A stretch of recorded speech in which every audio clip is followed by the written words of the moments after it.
All right. Welcome back. Welcome back. We are live and from Los Angeles. This is your host, Young Brando.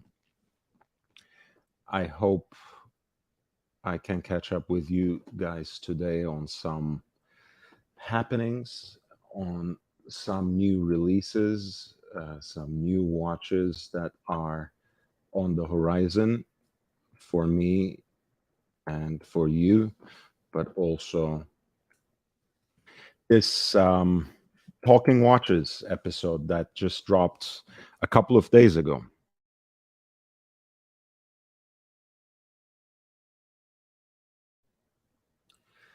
Now, I want to start this by saying that Hodinkee's Talking Watches was, of course, really one of the mainstays of the watch community on the internet and even on YouTube.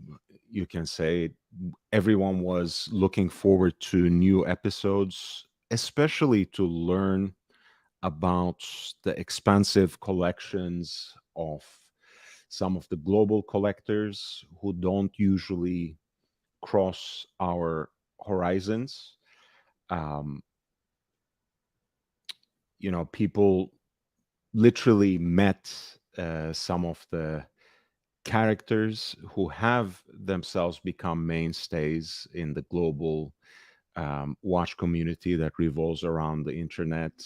Of course, John Goldberger's episode, Auro Montanari's episode, is still an absolute classic, not only in providing a glimpse onto his enviable collection, not always perfect. Of course, as our friend Periscope has previously exposed in the specific example of a couple of pieces. But all of that brushed aside, it gave us a window into exploring the different and really enlightening tastes of collectors from other parts of the world.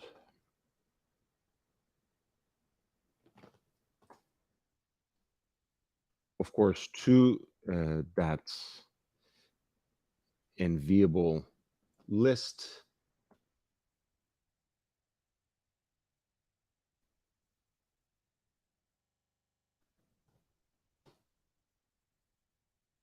we can add Alfredo Paramico, but perhaps most famously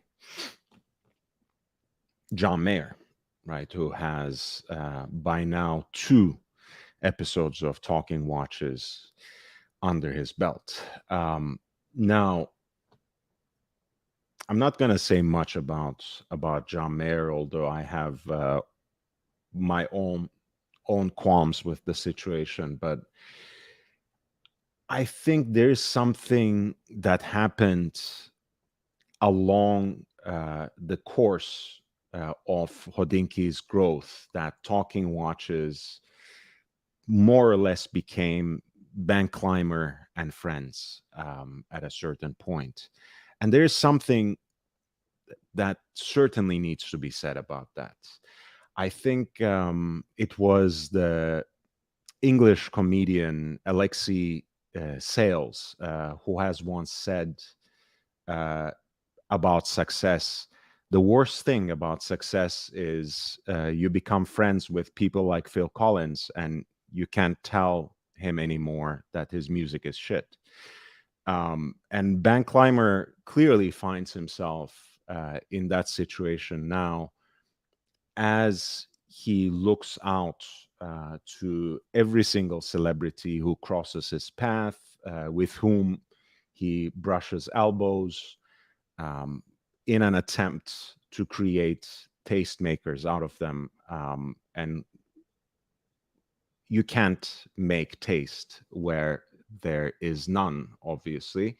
But more importantly, I think this most recent episode with Adam Levine was just plain embarrassing.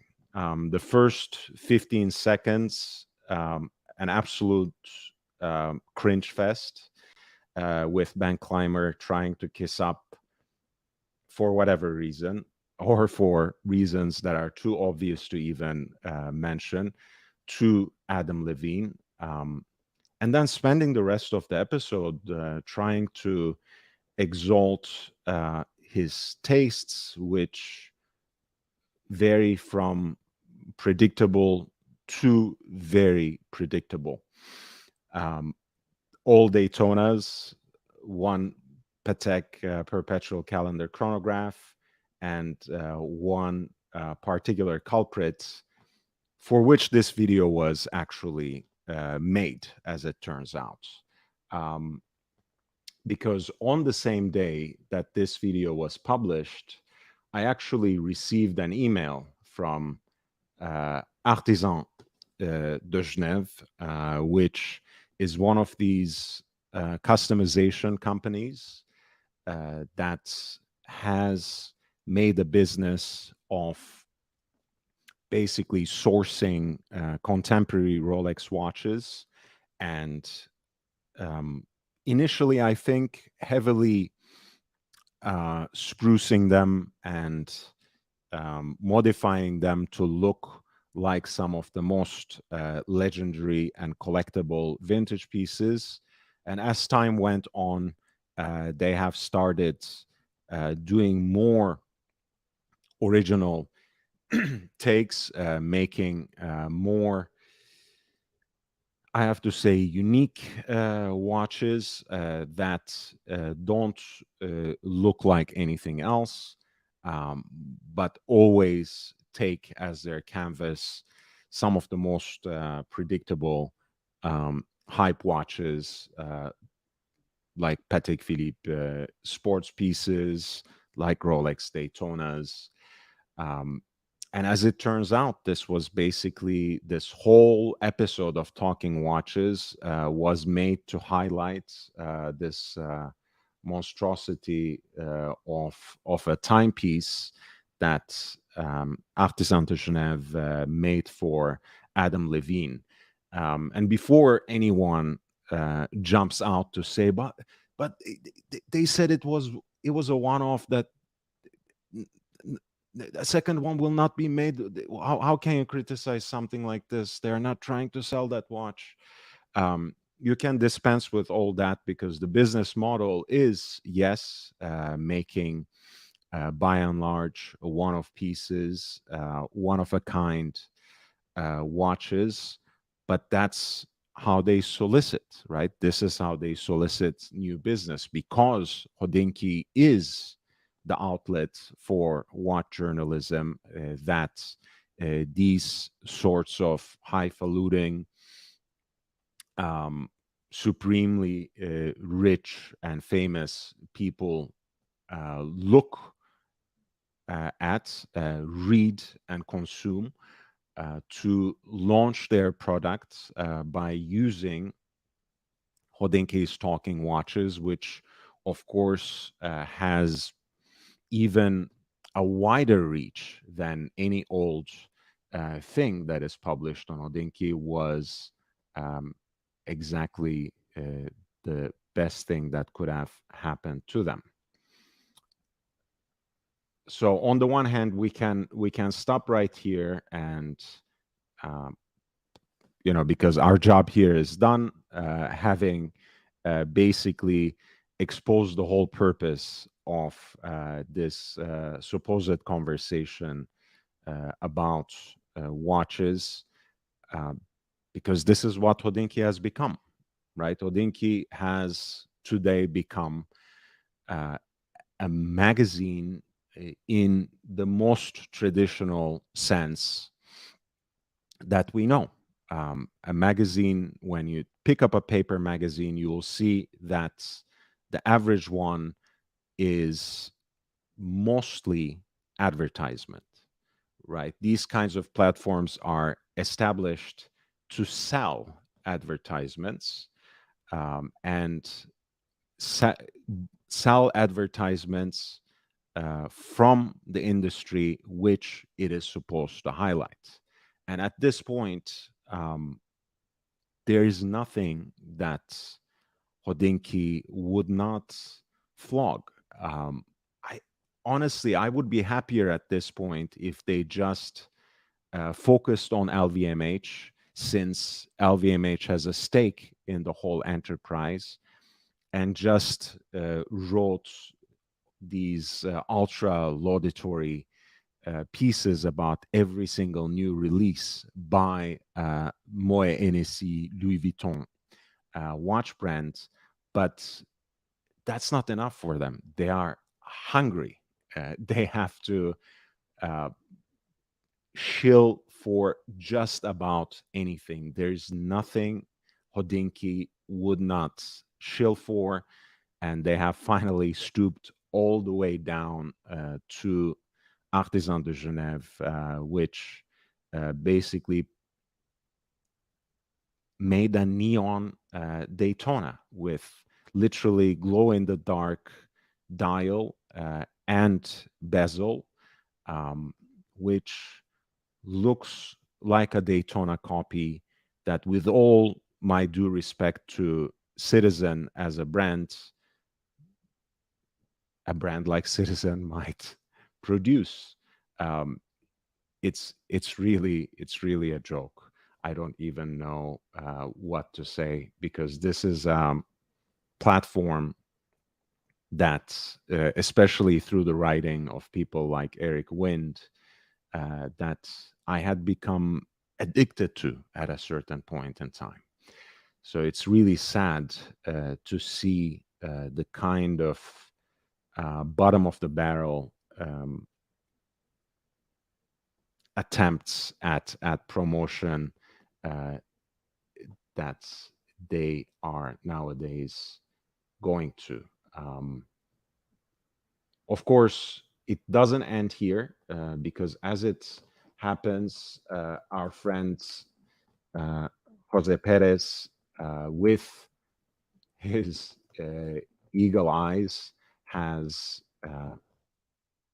started scrutinizing these watches a little more, and has published just a quick expose of one of the pieces in the interview.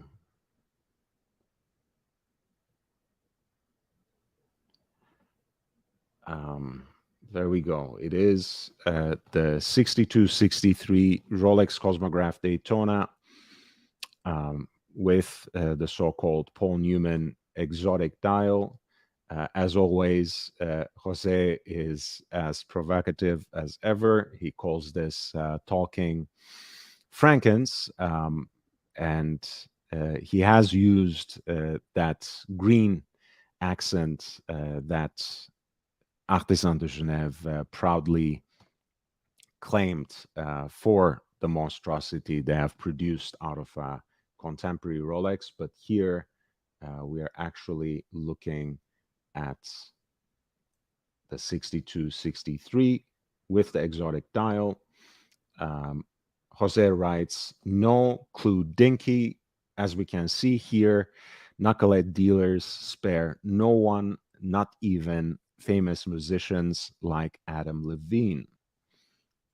It's very funny, because I'm sure at least before exposés like this, Bank Climber or whoever else within the Hodinkee body probably took pride in advising someone as illustrious as Adam Levine on watches. And it seems this is what they sourced for him. I'm sure no expenses spared. What we have here, Jose continues, is a Paul Newman Daytona reference 6263 with a fake bezel, highly likely fake pushers, and I suspect a reloomed dial. He focuses here on the loom, which seems too perfect, the shape of the pushers, and specifically the font and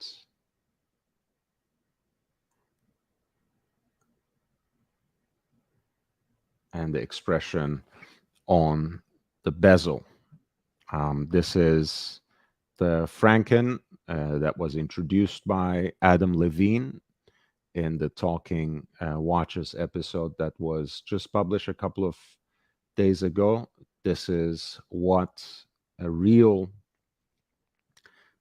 bezel, bakelite plastic bezel insert from that time period is supposed to look like. And you can see very clearly from the rather dramatic serifs on the writing and even the numerals, which are, of course, much bolder on the real example.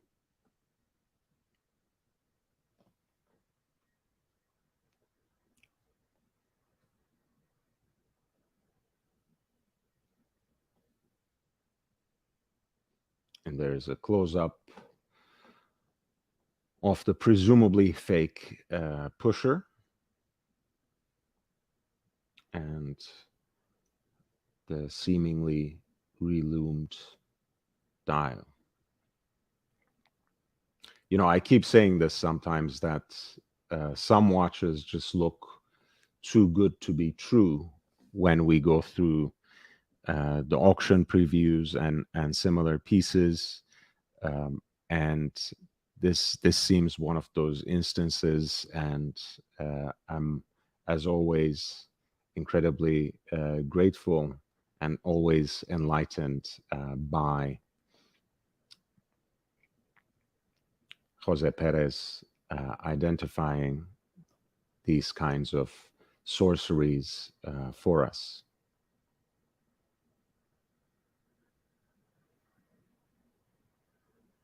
Of course, people came to Hodinkee and Adam Levine's defense.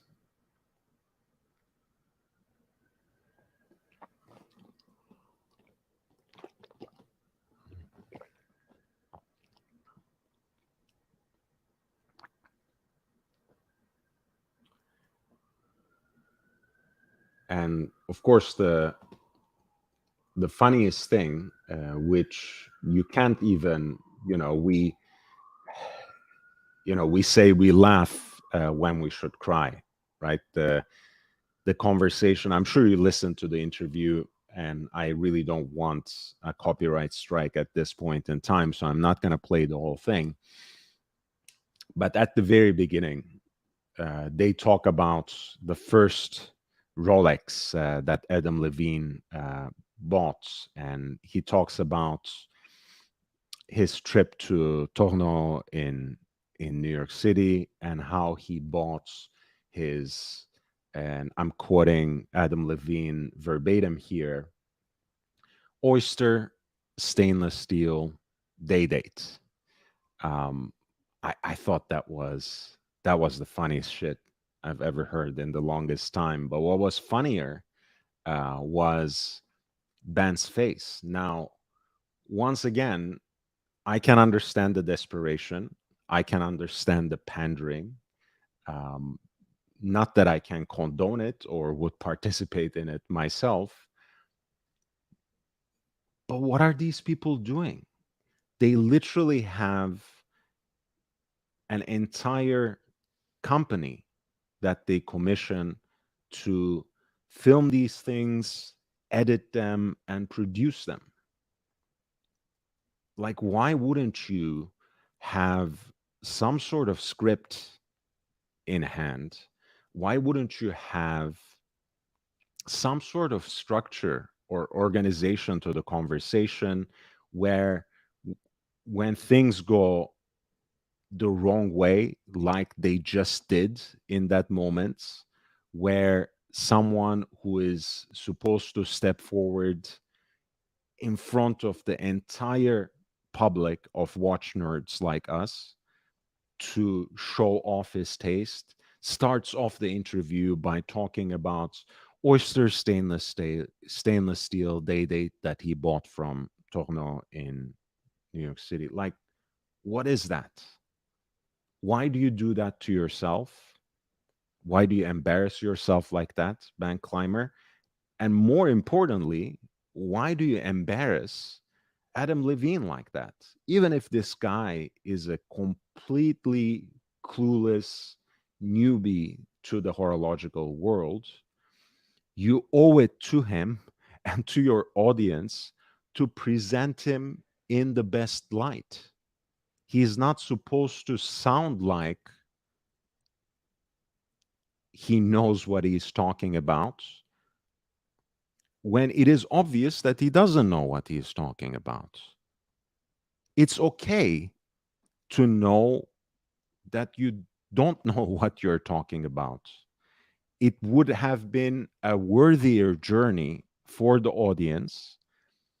It would have been a much more pleasant experience, much more pleasurable enterprise to walk through that journey of learning more about watches as you collect when money is no object, right? That would have been interesting to observe. That would have been interesting to watch. This whole thing reeks of a desperation after the example of John Mayer, trying to make a tastemaker out of every single celebrity you meet. It's embarrassing. It is embarrassing. You cannot catch lightning in a bottle every single time. So make use of what you have at hand. You're not fooling anyone. Adam Levine is not a watch aficionado. Adam Levine is not a respectable watch collector. He is, however, an A to, A minus list celebrity, a genuine rock star who has all kinds of legitimacy in his own field. So let's see how that translates into the world of watches about which he knows next to nothing, as has been made very clear and obvious from this particular video. Um, I think it's a little disappointing again, just to put it out there, to see Hodinkee falling off so hard. See how everything they are publishing these days. I don't want to say everything. Let me mitigate that a little bit. 90% of what Hodinkee publishes these days becoming an advertorial for some company um, to whom they owe no loyalty whatsoever, right? Again, I would be much more charitable if they were doing this to Tag Heuer, if they were doing this to Bulgari, Louis Vuitton, or anything of that sort. These are their sister companies, but they are doing this advertorial for Artisan de Genève. Why?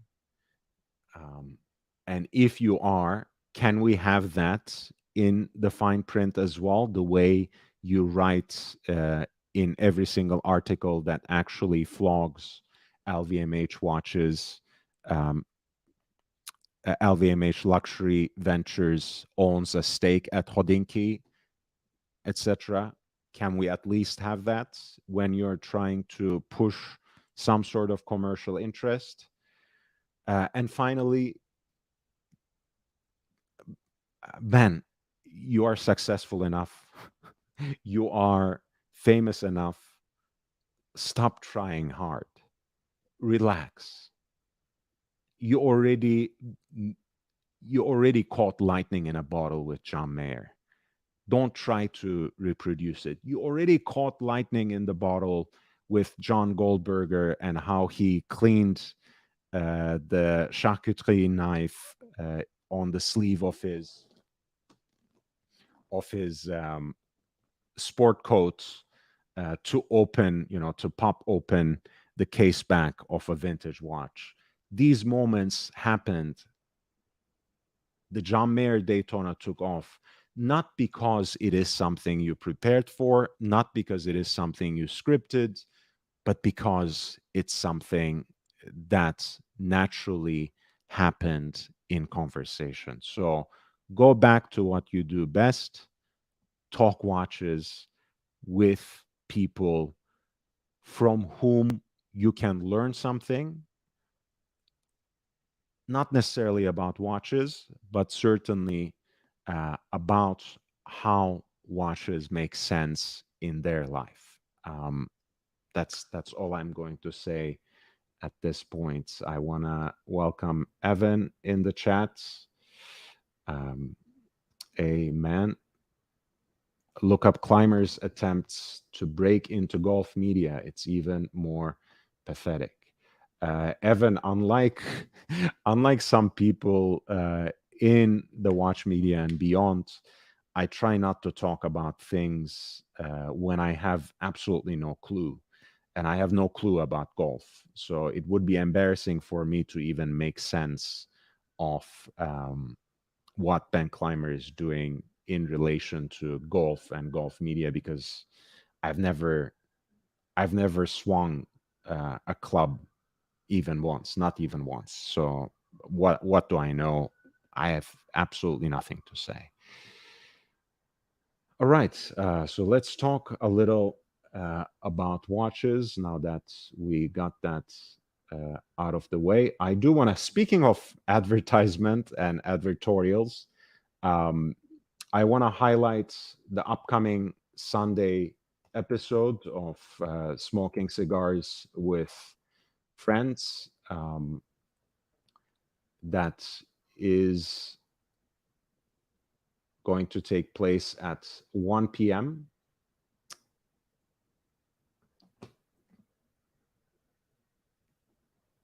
on August 13th.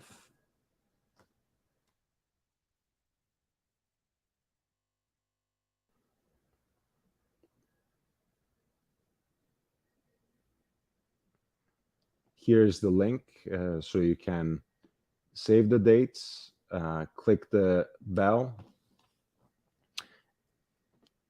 It's going to be amazing. We are actually going to give you a conversation, a free-flowing live conversation from Steel Buffalo Motors headquarters. And because of that generosity of having opened to me on a weekly basis, every Sunday, hopefully from this Sunday onwards, their shop, their house, I am using this overlay, which with my meager skills basically took me the entire evening to produce yesterday. So that's why I didn't appear yesterday. I do apologize for that. But again, I am a boomer at heart.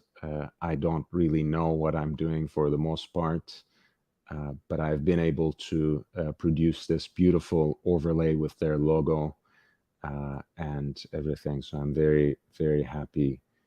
But with that being said, I do wanna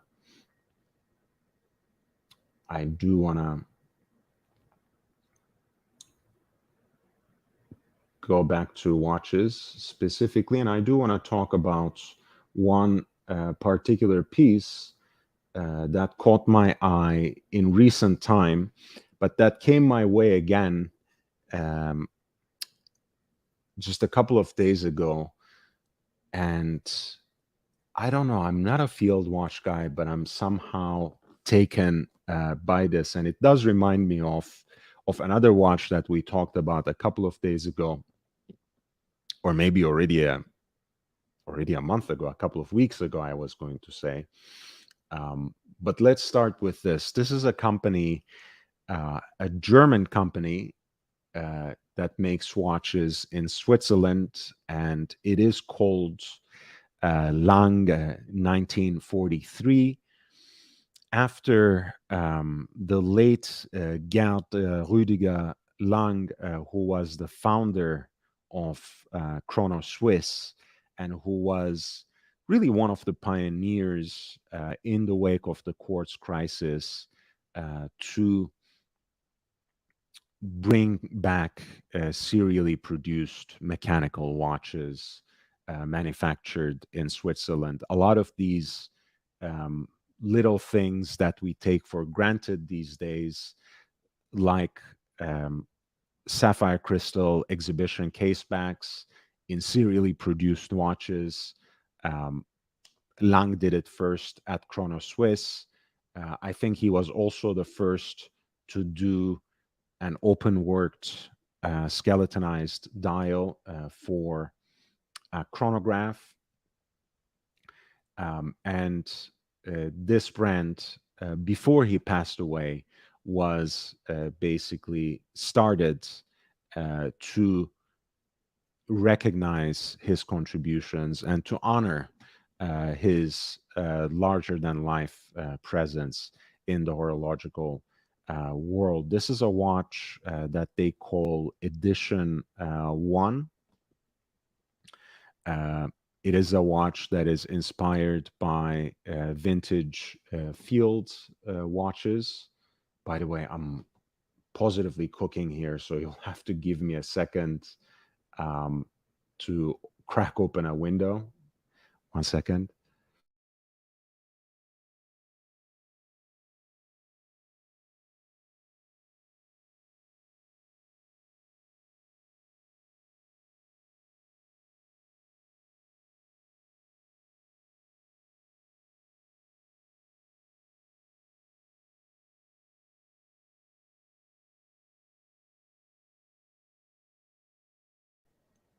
All right, we are back. This is a watch that is made in the tradition of vintage field pieces. The aesthetic is, of course, eerily similar, you might say, to the so-called Dirty Dozen watches. Of course, the Dirty Dozen gets get their nickname from the famous flick, but they actually refer to the field watches that were commissioned by the British Ministry of Defense from, you guessed it, 12 different companies, which included Longines, Jaeger-LeCoultre, Lemonia, IWC, Omega, but also Record, Timor, Vertex, Eterna, Grana, Sima, and Buren.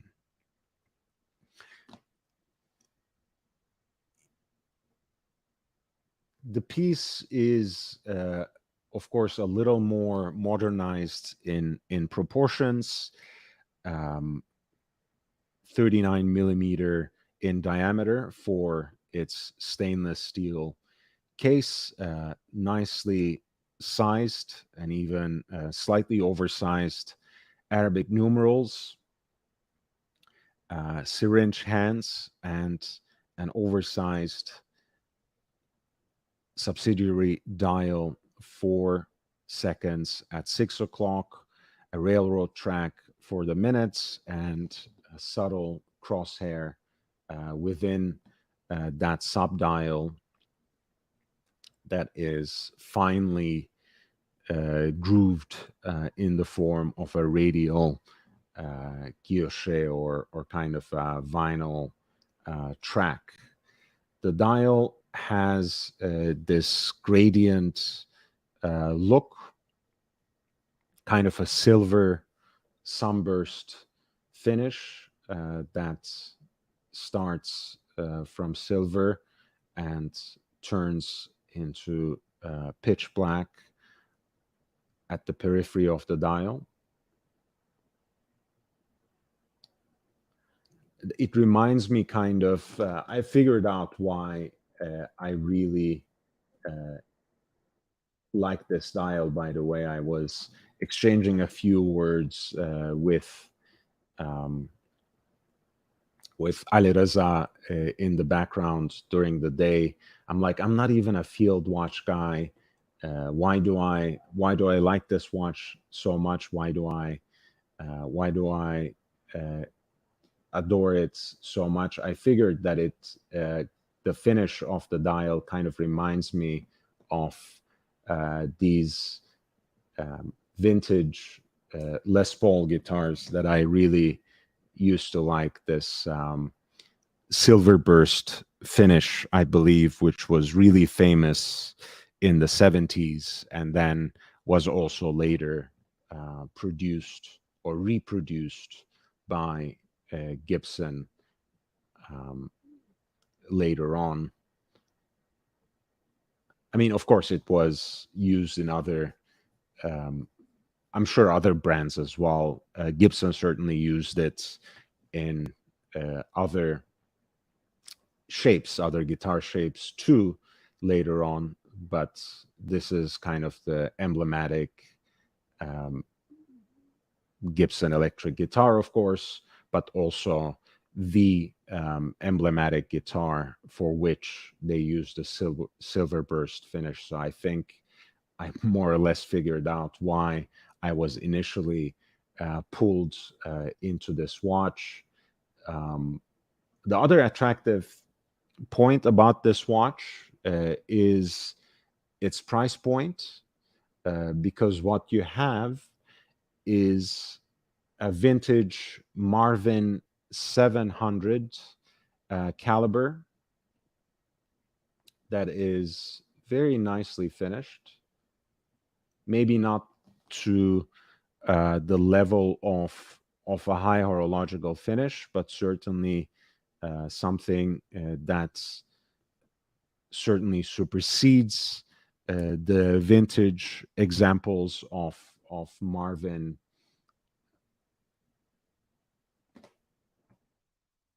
700, which can be familiar to others as the Longines 490, very old school 60s hand wound movements.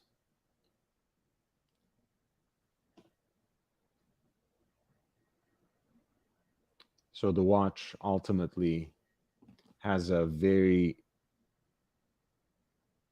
fine profile as well, at only 8.40 millimeters of thickness. So basically you are getting a beautiful, aesthetically pleasing field watch / Dirty Dozen look, with two pairs of straps, which is not necessarily something to write home about, but I think they are both handsome, both the old school distressed calfskin with contrast stitching and the textile with the cross stitching at the end, double cross stitching. Again, the Marvin 700 salvaged, so to speak, and reassembled and finished for these pieces, which gives the watch a very nice and sleek profile. Look at that beautifully brushed case and the slightly oversized notched crown, the domed bezel.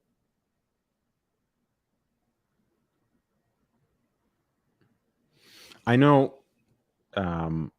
we were talking about field watches the other day, and of course, our price point was $1,000. So there, of course, it's so much easier to go to the usual suspects, talk about khaki field mechanical, khaki field automatic, so on and so forth. But I think if you are willing to surrender a little bit more of your scratch, this looks like a very fine example and a very interesting option indeed.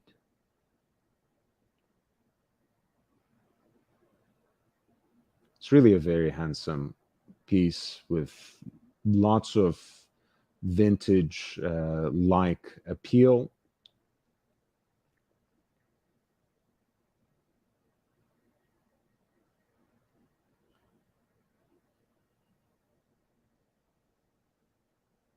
And a genuinely new old stock vintage movement as well.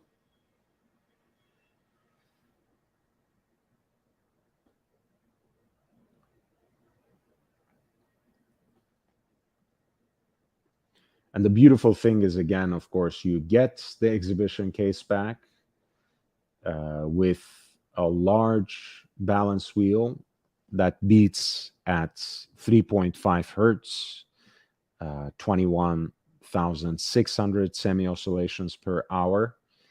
So it is also something pleasant to look at as it ticks away. And the 46-hour power reserve for a hand-wound watch with specifically a vintage movement is not too bad at all. They renamed this L43.1, of course, harkening back to their own brand. And of course, this is their first run.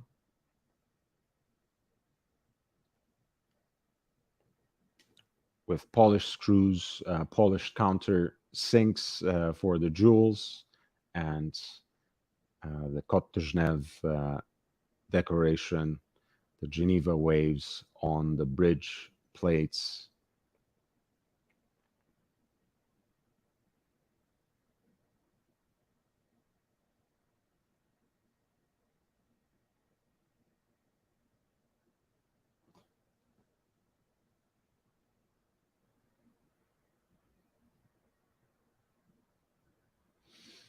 I think this is a very interesting value proposition at 3,500 euro, 3,500 euro. If, again, if you are perhaps a collector who has a penchant for field watches, maybe you collect very passionately dirty dozen watches, but you are hesitant to wear some on a daily basis, I think you would get a lot of joy out of a piece like this. Ali wrote a little bit about this to me, and he's basically implying in not so many words that this doesn't look like a Hamilton or a Patek that's trying to look like a Hamilton, which seems to be an interesting compromise and certainly is another part of the watch's appeal. Speaking of German brands that salvage and represent old school, new old stock movements, I came across this German indie on the pages of watches by SJX. It is a brand that was, I think, previously called Junge Uhrmacher, which I guess they thought was either too cryptic or too straightforward. It just means a young watchmaker. Um,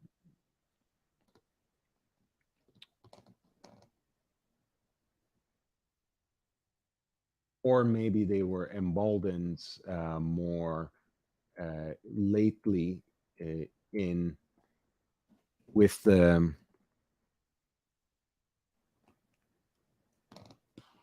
I have to say with the renaissance of independent watchmaking worldwide, and decided that they can actually put their own name on the dial rather than generically calling themselves young watchmakers, of course, without the article and everything that is actually a plural. My apologies, my German sometimes fails me. So they changed their name into Pöhlmann Bresson rather than Junge Uhrmacher. These are two gentlemen who are based in Dresden, not too far from the spiritual heartland of German watchmaking, right there in Glasshütte.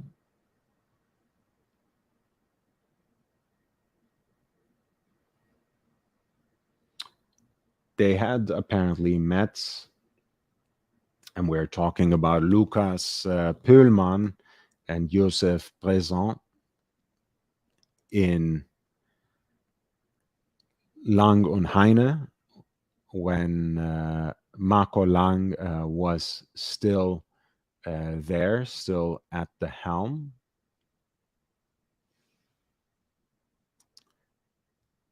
And they have used for this watch, again, which is a simple three-hander, a movement that was originally designed by the French company Lip and later on produced under license in the Soviet Union as the Pobeda caliber 2608.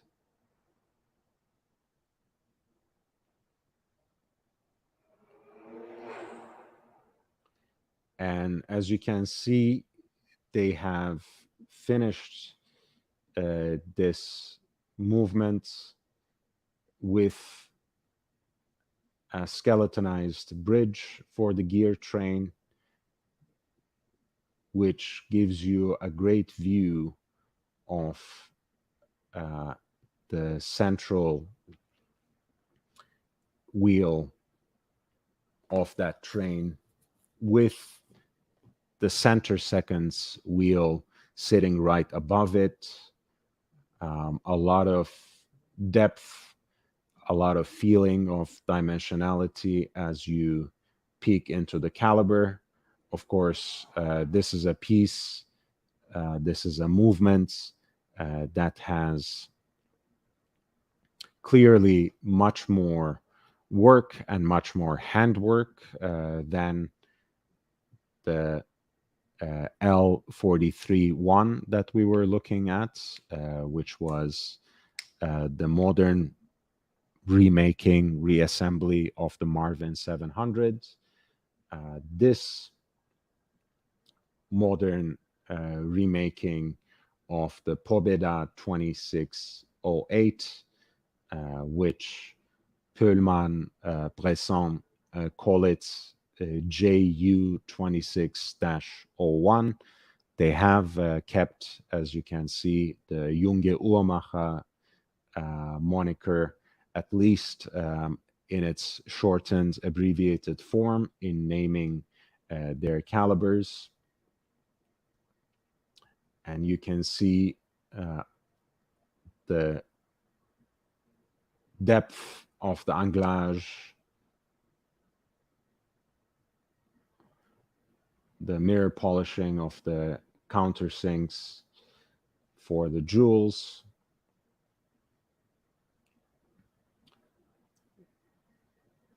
the double band snailing of the ratchet wheel,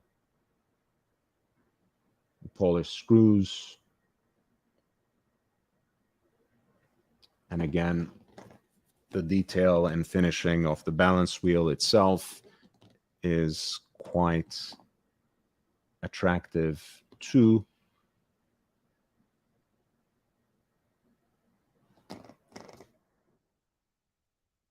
Which includes 14K yellow gold eccentric adjusting screws.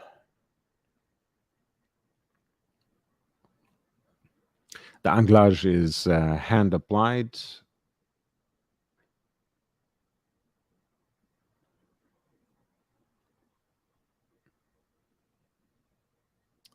And there is apparently also an entirely redesigned balance cock and regulatory system, which has been manufactured from scratch rather than simply adapted from the original Soviet Pobeda caliber 2601. The watch comes with variously mirror polished and grain brushed 40 millimeter stainless steel case, and a very nicely designed dial that is at once quite simple, but also catches a lot of visual interest, especially due to the obus shaped applied indices, which are treated with a multifaceted finish, the sword hands that have a broad and bold appearance, and this stepped design where you actually have the chaptering for the minutes, seconds track at a raised level, and the flange that separates these two levels of the dial is actually treated with a mirror polish.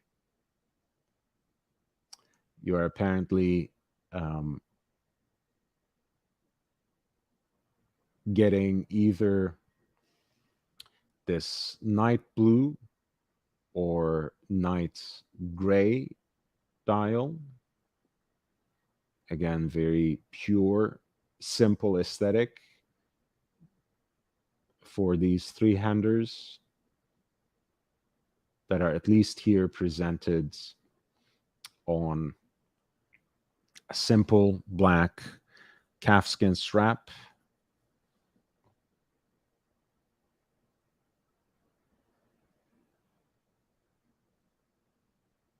And similar to what we were looking at in the Lang 1943 edition one, you also have the 5 bars, 50 meters of water resistance for this interesting option for an everyday wearer.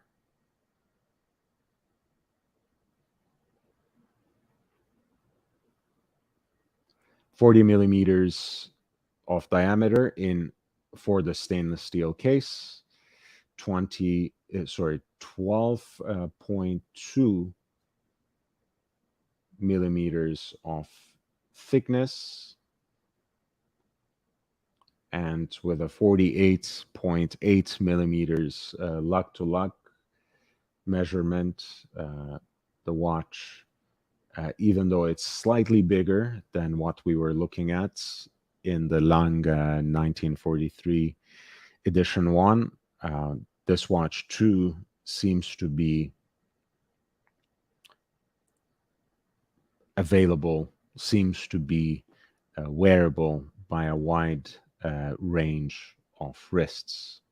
It is called Prestige, limited to 24 pieces of each color, night blue and night gray. And it is priced at a slightly higher level here, which is 16,750 in euro for the Pullman Bresson Prestige.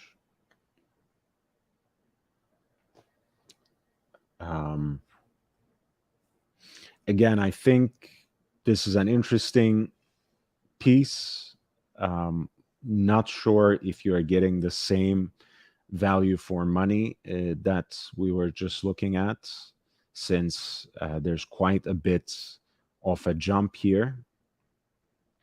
I don't want to nitpick all that much, but I am always kind of bothered by this sort of sorcery to make smaller movements fit bigger watches.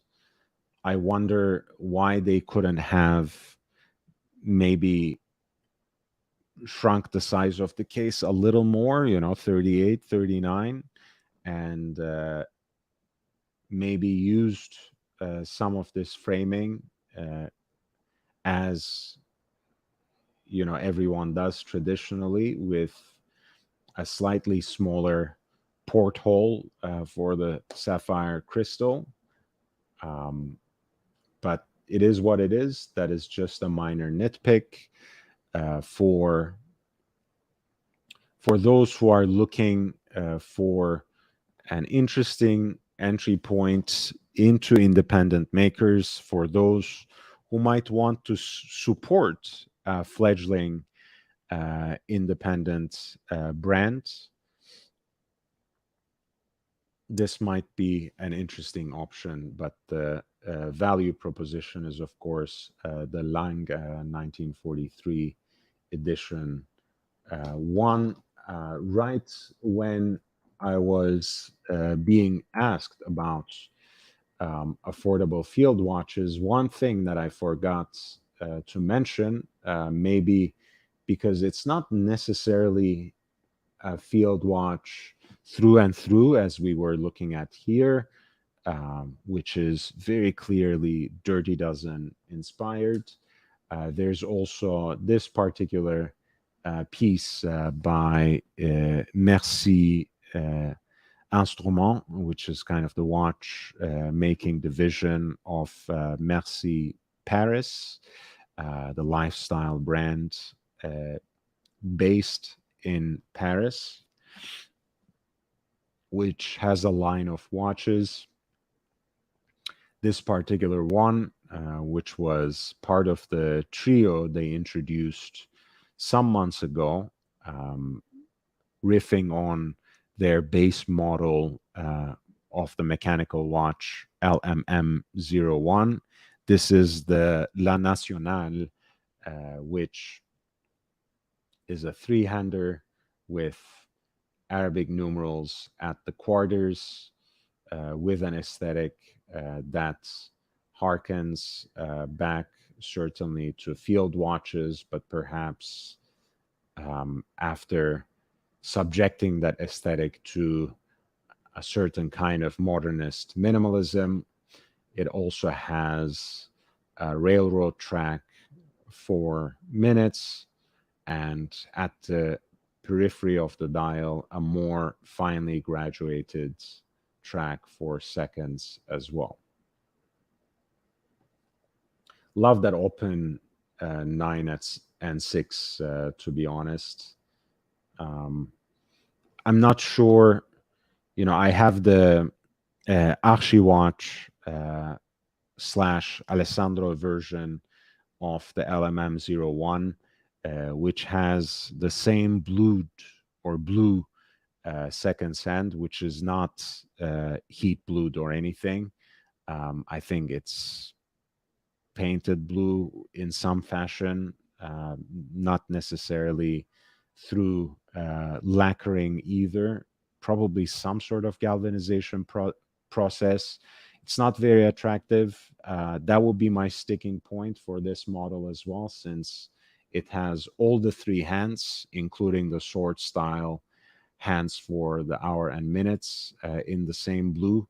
But other than that, this could be a fine option for an entry level field watch as well. 590 in euro, so around 625, 650 roundabout in US dollars. Once again, you are getting a watch that is extremely wearable, 38 millimeters with only 12 millimeters of thickness, thanks to the hand wound SW210 movement. Hey, Memovox. Lovely to see you, man. Welcome back. My regards to Denmark.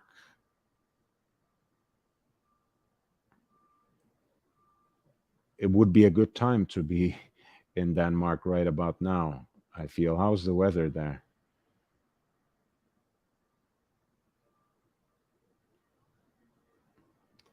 Yeah, I like this watch quite a lot.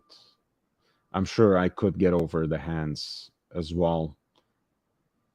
Some others might just like it. I'm sure it helps with legibility for sure. And I think for the money, the Merci LMM01 is a very good mechanical watch that's, in the world of micro brands, I think steps a little aside from that very generic sports watch aesthetic that is very much dive watch or dive watch inspired. So I like this quite a bit, and it is very affordable indeed. What is this flashing baguette that comes up?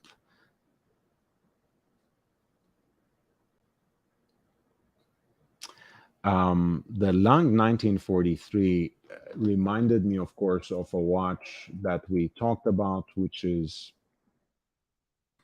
Patria and their subscription piece, which I thought was also, in its own way, a very good deal as well. I'll try to explain, because once again, we're looking at a watch this time that is 18,000 in Swiss francs. But this is a piece, again, that harkens back to those trench watches that Patria produced in its heritage as part of its production in during World War One. I think again the luminous Arabic numerals with their distinctive fonts is rather incredible and sits really beautifully against the white enamel dial. I love the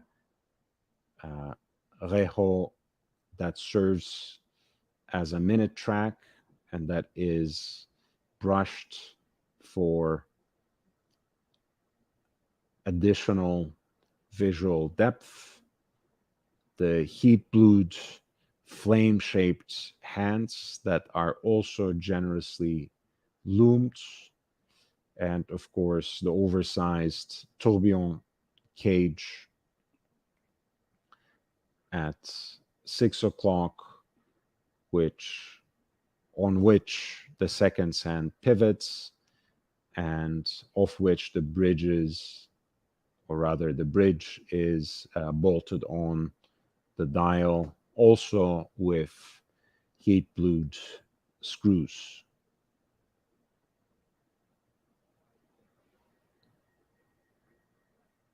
This piece too, again, is very nicely proportioned at 39.5 millimeters.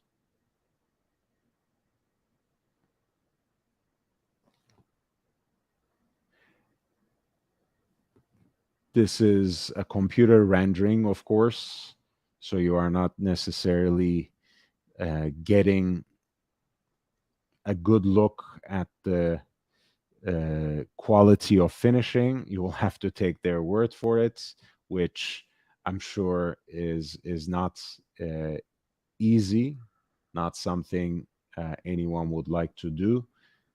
I remember a blog to watch had an article about these pieces, which had the prototype caliber, which was also not finished in the same way. So I'm not sure how that would give a better idea, but I will try to pull that up in a second. This is a limited edition of 40 pieces, the Brigadier Tourbillon subscription edition by Patria.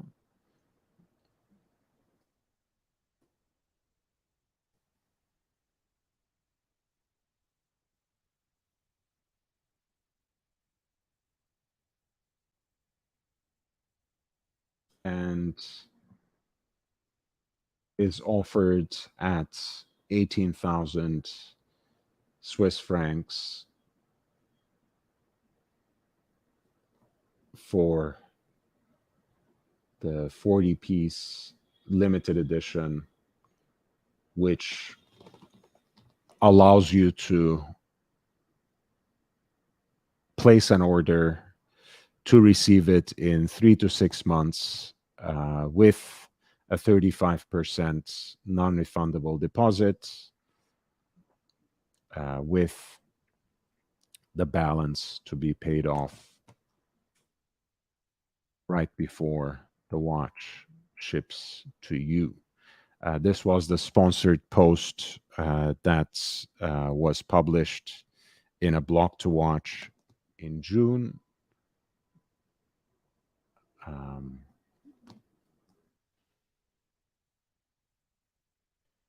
It's 12 millimeters in thickness too, so it's not again,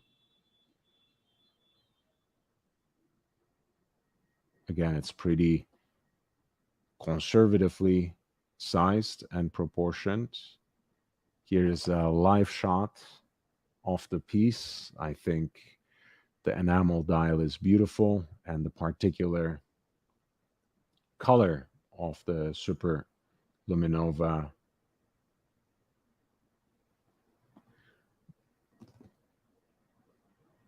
that they chose for it is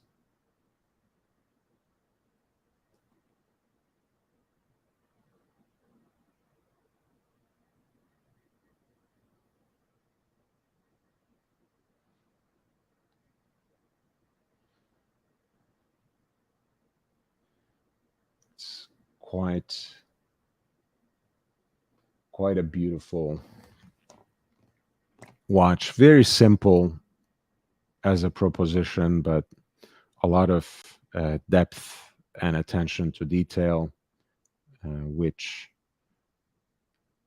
again, for the particular price point, is not bad at all.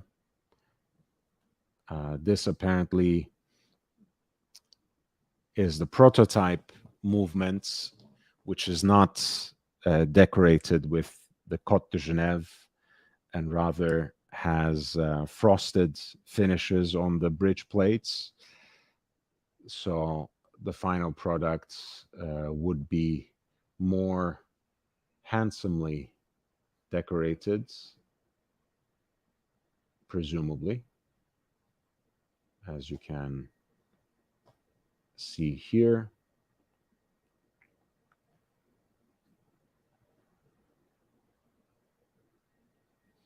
And frankly, the Patria project seems much like the Peulman and Bresson to be a leap of faith, really, that it is a kind of commitment to patronizing an emergent independent brand in order to not only show, of course, your appreciation, but also banking on their future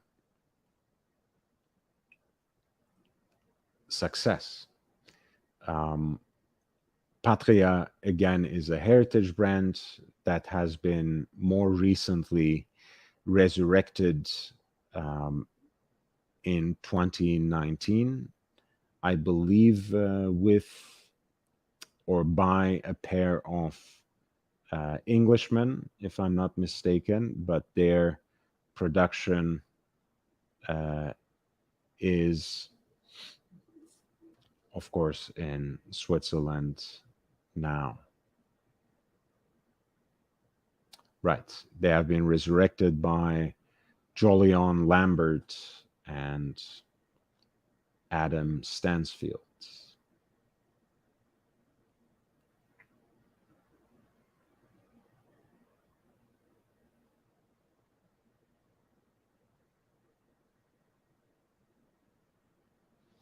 And really, I think what is most striking to me is this beautiful white enamel dial, flame-shaped and heat-blued hands, which are generously loomed, and again, those luminous and strongly stylized Arabic numerals that take their color from the radium with which, of course, those original trench watches were illuminated.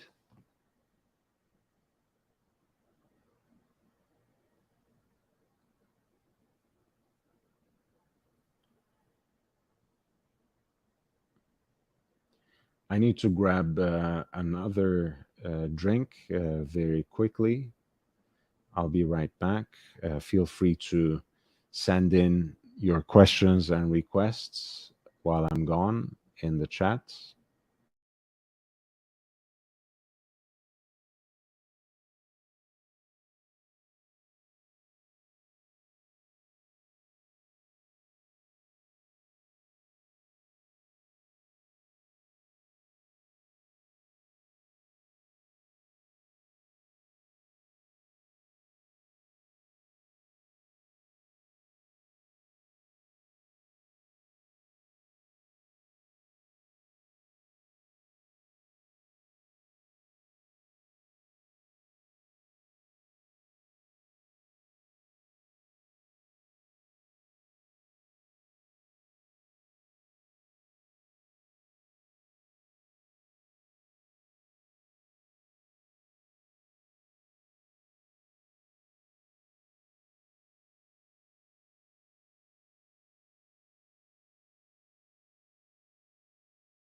Hey, what game? What game? Tell me more. Was it Austin FC game or something more American and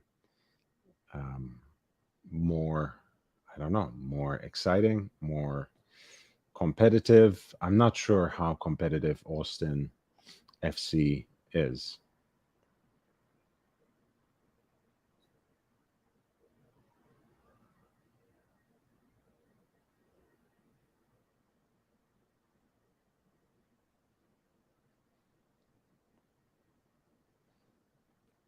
Okay, so we looked at the Lang 1943 edition 1. We recalled the Patria Brigadier Tourbillon subscription.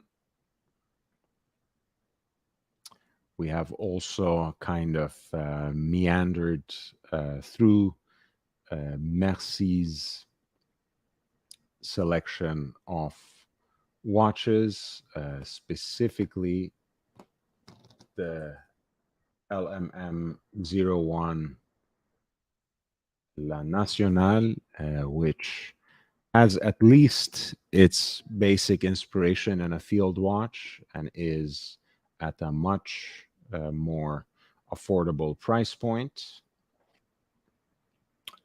And we have also looked at with the help of an article published at Watches by SKX, at this other German brand, Pöhlmann Bresson, and their new Prestige, which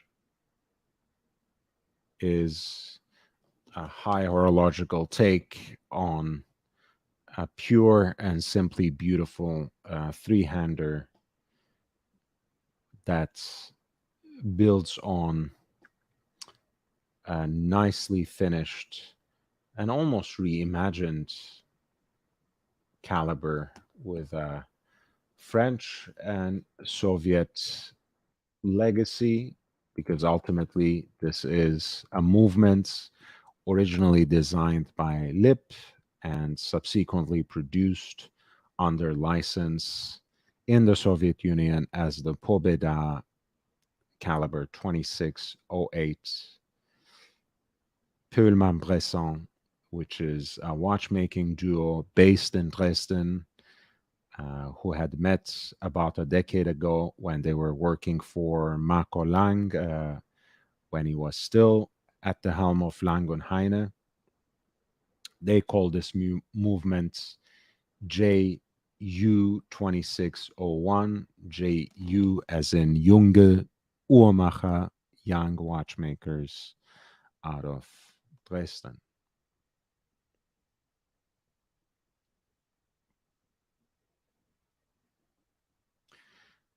The movement has a lot of depth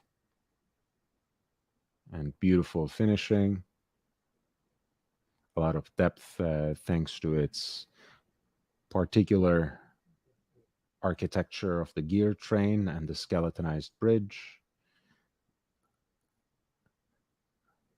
A little more of innovation and precision with its unique balance conch and regulational system or regulatory system, and an impressive finish with deep anglage as well as hand applied anglage with interior angles.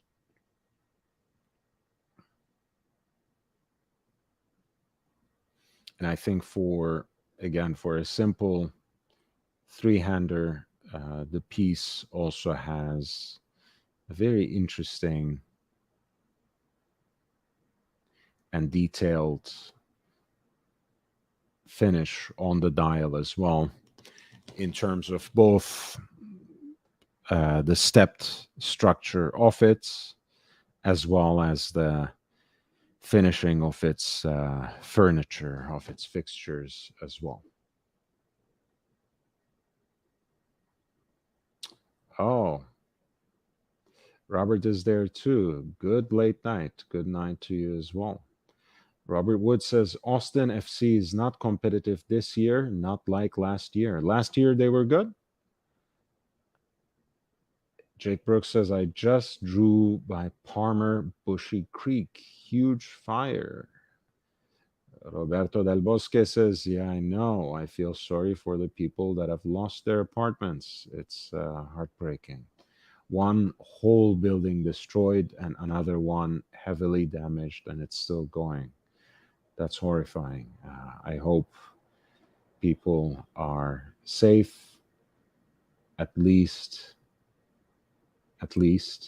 not losing your shelter and possibly livelihood is, of course, a huge tragedy already, but I hope at least they are safe. I hope no one is seriously injured or worse.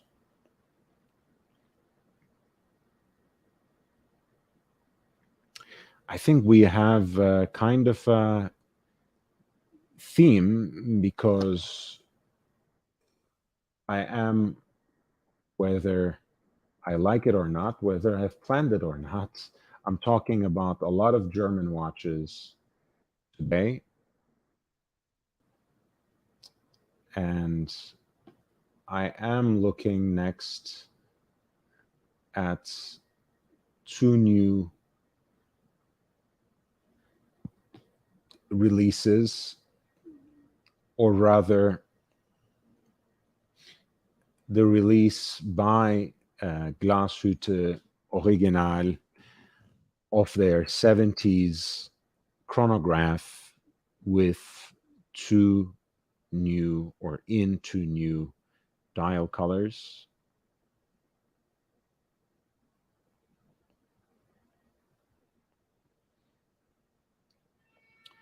They're both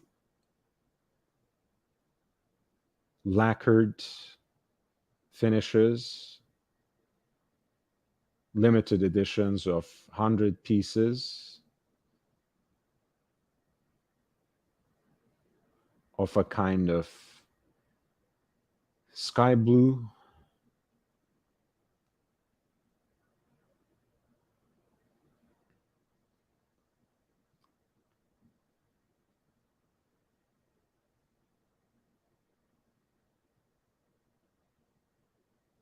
and I don't know what to call this, honestly.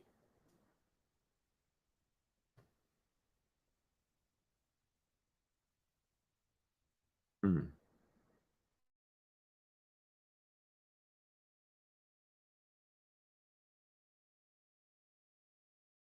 Maybe like ochre. In both cases, I think you get the option of either choosing the matching stainless steel bracelets or the rubber band. I think both versions are limited to 100 pieces worldwide.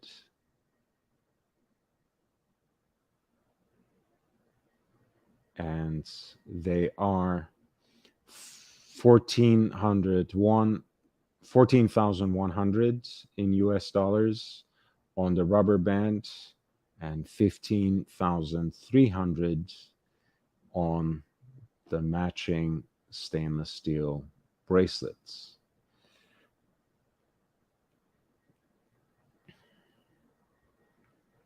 At 40 by 40, I think this is a watch that wears quite large, not oversized necessarily, but it is a full presence, and there's a lot to like and enjoy in terms of both uh, the visual contrast, but also the display of chronograph functions. You have the oversized date display at 6 o'clock, which Glasshütte calls panorama date. You have a 30-minute totalizer at 3 o'clock, which is in black for contrast and legibility. The continuous running seconds is at 9, which has lodged within it a power reserve indicator as well. And at 12 o'clock, through a unique opening, you have actually the hour counter. And that is a rather unique, if not necessarily highly innovative, way of displaying the elapsed hours for a chronograph.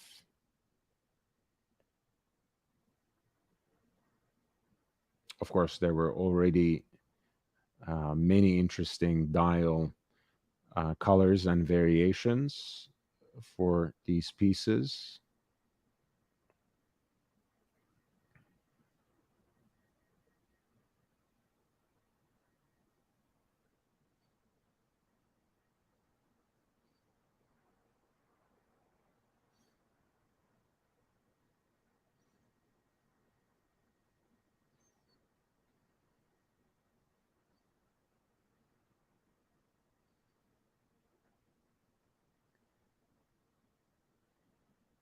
I'm kind of disappointed that there's no picture of the movement, which is, of course, one of the original and unique things about this piece, especially at that price point. I think that would be the pride and joy of a watch like this. But in either case, I think these are very interesting and attractive watches.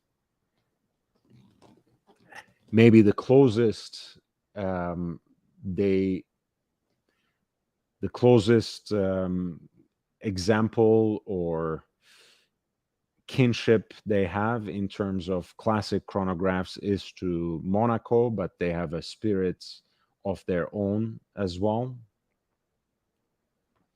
And I'm happy to see it being expanded, if only in the form of a limited edition with these different colors, which are more pastel than the previous pieces, which were in the traditional hype colors of blue and green. The blue having a very distinctive, if somewhat predictable, sunburst finish. Quite beautiful, I have to admit, especially on that brown calfskin strap, just the way I like it. I'm so sorry Meech is not here to give me shit about that. And this moss green as well, which is quite fantastic as well. Yeah, I'm a big fan of these pieces. Not necessarily at this price point, but on the secondary market, you can certainly find very attractive offers for these.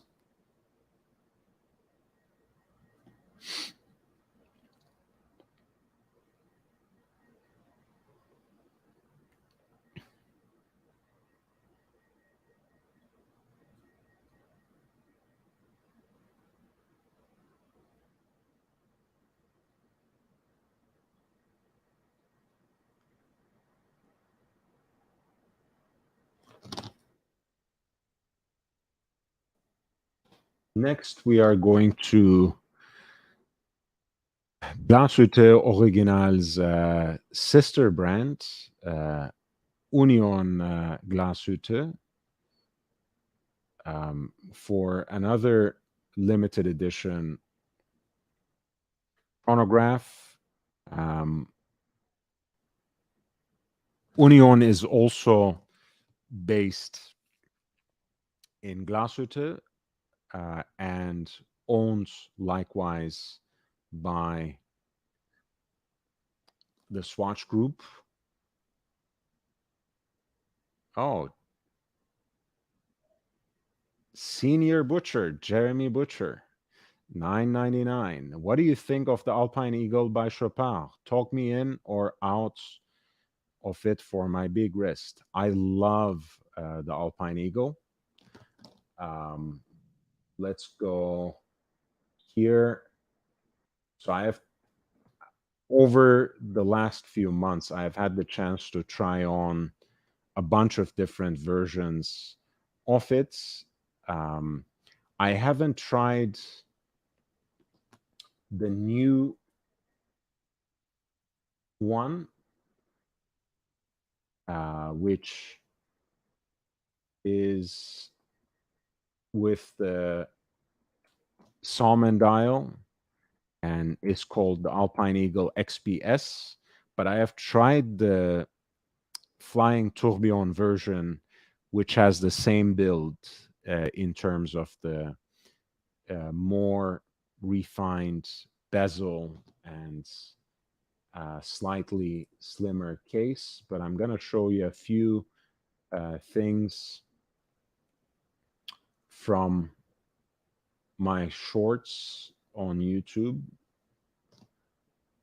I've been able to try it in so many different forms, in precious metal, in steel. I've always loved it. This is the pink gold version with the pine green dial, which was absolutely stunning. I was always disappointed about these pieces because of the date display between 4 and 5, and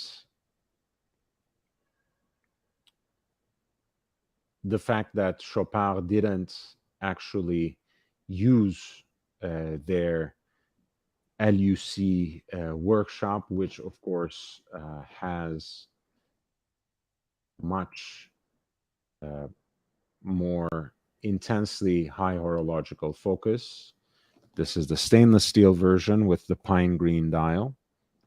I love that eagle eye pattern on the dial right away, always.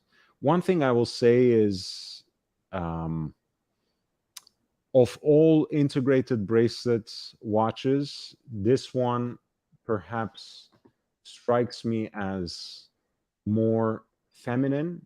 That's not necessarily due to its dimensions, but I think the very fine center links, the polished center links, which kind of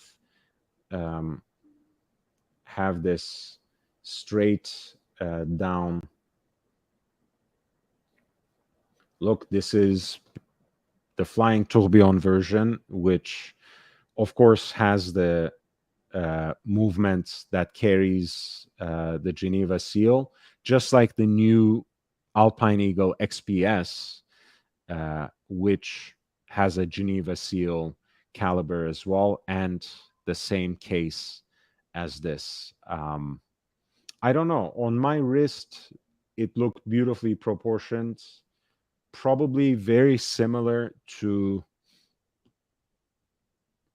a Royal Oak Jumbo. Although I think on paper the measurements are probably 41 rather than 40 or 39. I like it.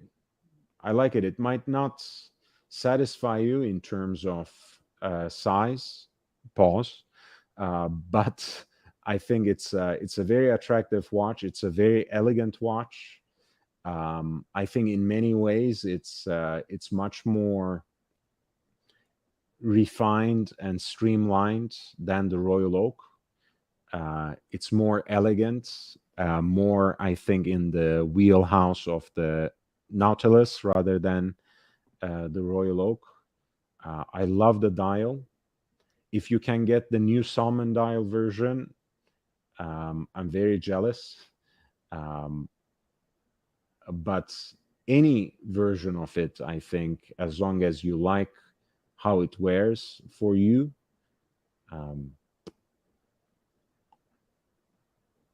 you don't love the rubber. Yeah, I don't know. I'm kind of two minds about rubber bands on luxury watches. You know, it either captivates me right away because I love that contrast, that cognitive dissonance between precious metal and a rubber band, um, or it might look ill-fitting. I'm not sure. In the case of the Glasshütte Original 70s chronograph, I think it looks fine. But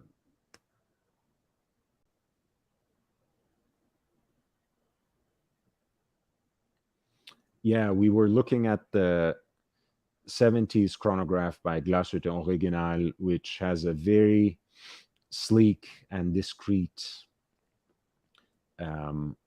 power reserve display, which is integrated into the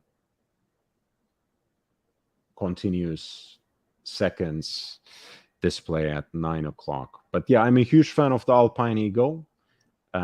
It's a little more refined, a little more classically elegant compared to, say, the Royal Oak. More aligned perhaps with the Nautilus in that way, rather than the kind of slightly more aggressive and brutalist design elements of the Royal Oak. It might be, especially in the case of the new XPS and Flying Tourbillon, maybe too fine, maybe too dainty if you have a big wrist. But generally, I think the proportions are very nice. Yeah, we were looking at this piece in the two new dial colors, and I also like the blue a little more. It's not exactly Tiffany blue, but more like a baby blue, perhaps, like very old school Stella vibes on this one, and it shouldn't surprise since it is lacquered dial, and they called it the Ocean Breeze. Not bad.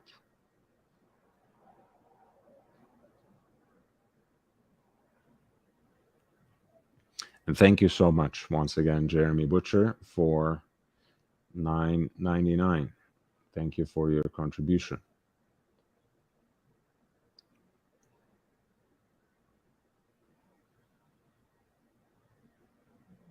So yes, we were looking at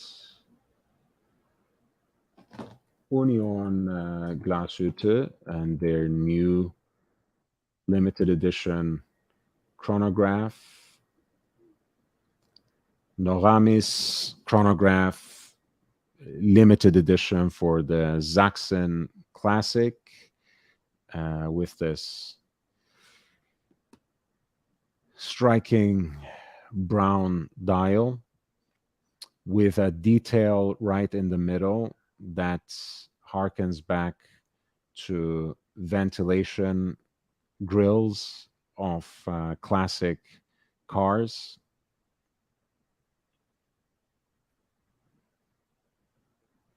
It is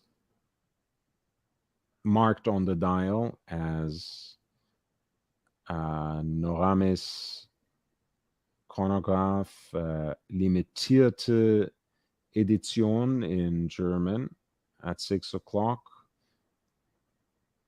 And on that vintage inspired grill at 9 o'clock, you actually have a date window. At 3 o'clock, you have a 30-minute totalizer with an alpha styled hand. And for the hour and minutes 2, you have more rounded alpha styled luminous hands. The centrally deployed chronograph hand 2 coordinates with the chronograph hand for the minute totalizer. And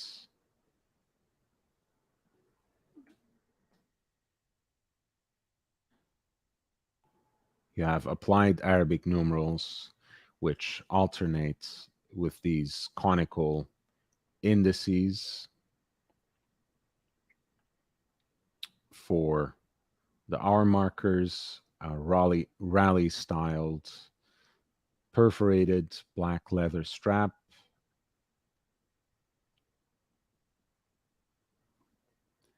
a stainless steel case,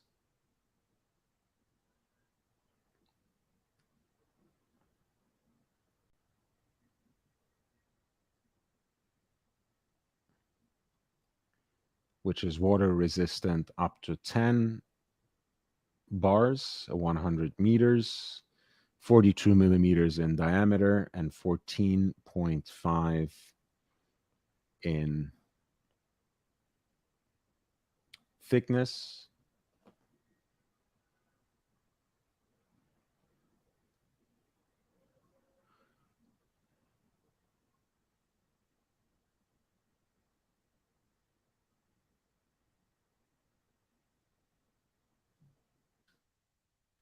The watch actually has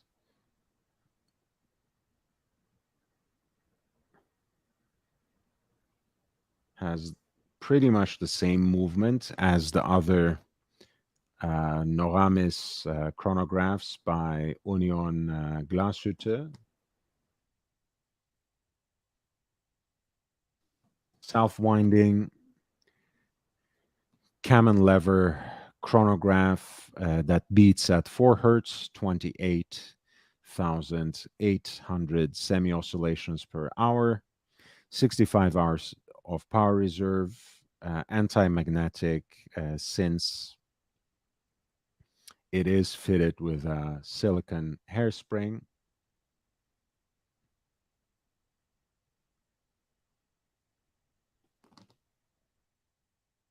Ultimately,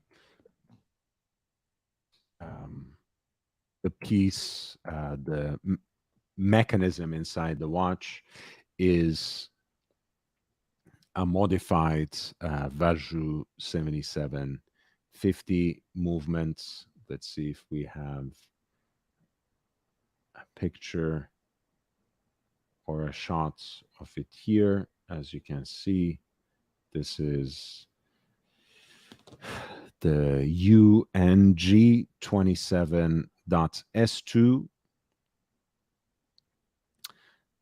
the cam switching self-winding chronograph movements that is based on the Vajou 7750 with a silicon hairspring for anti-magnetism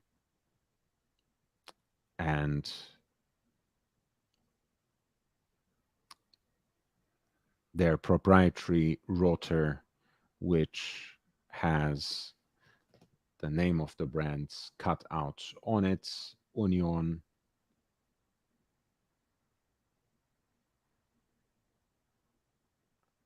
I believe the movement has a power reserve up to 60 hours. not necessarily my taste, but I like the unique design elements of this watch. I also enjoy the dashboard look that is enhanced not only in terms of the colors and accents, but also with the grill like ventilation, quote unquote, ventilation detail at its very center.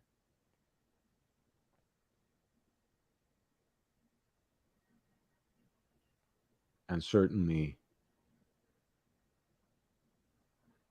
at 3,600, this piece can have a decent appeal if you are into vintage cars, if you are planning to participate in the Sachsen Classic of 2023, which is apparently the 20th of such occasions. But that's quite a bit of money. You know where I will go when we have that kind of a budget for a chronograph. I would take you right to Longines Navigation Big Eye, which is every bit as sporty, if, however, differently styled than the watch you were just looking at. If the Union Glasshütte takes its inspiration from the automotive world, of course, the Longines Navigation Big Eye is aviation inspired, specifically by those mid-century chronographs that were commissioned by the Aéronaval or Aéronautique Navale, the air forces of the French Navy, the so-called Type 20s, the classic black version of it is priced at 3,000 now at list. They also have, in addition to that stainless steel piece, a titanium version with a gradient blue dial with an eggshell like color on the luminous material, and that is actually a titanium piece.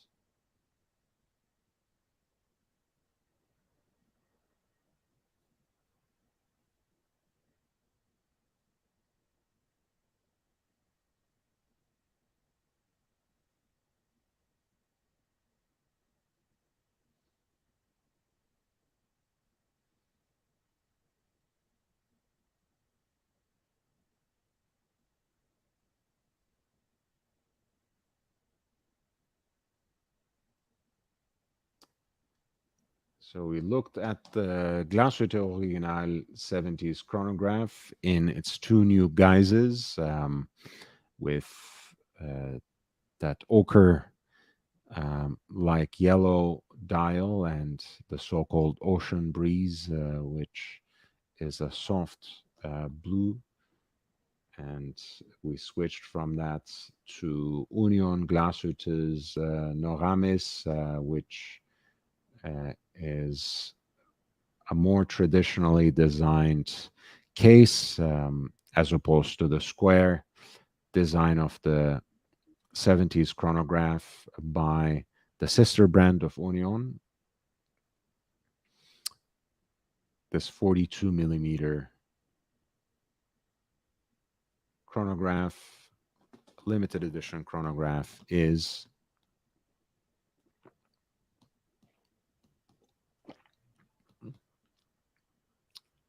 priced at 3,600 euros. Again, Union Glasshütte is one of the many watchmakers based in the German watchmaking center that is not too far away from the major and historical city of Dresden, and it is owned by the Swatch Group, just like the brand Glasshütte Original.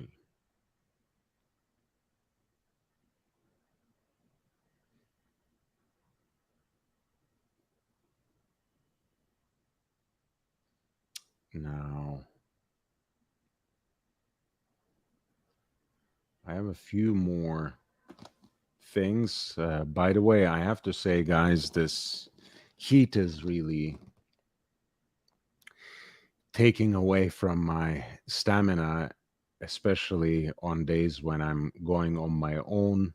So if I give up anytime soon, please do take yeah,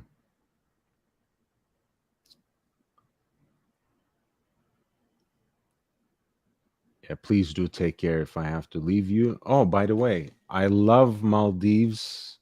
Just made a very generous contribution behind the scenes. Thank you so much.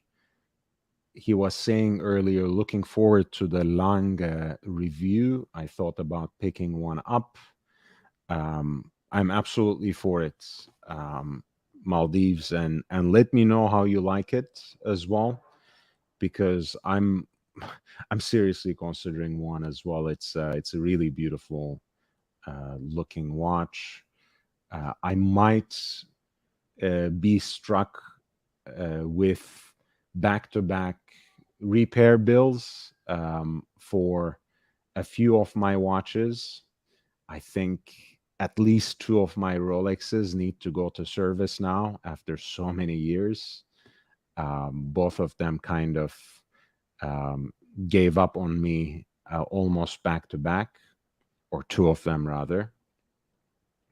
Um, I have also just this morning dropped one of my watches in the bathroom right on the marble, and I feel the rotor has gotten wobbly inside, although that might be just my paranoia.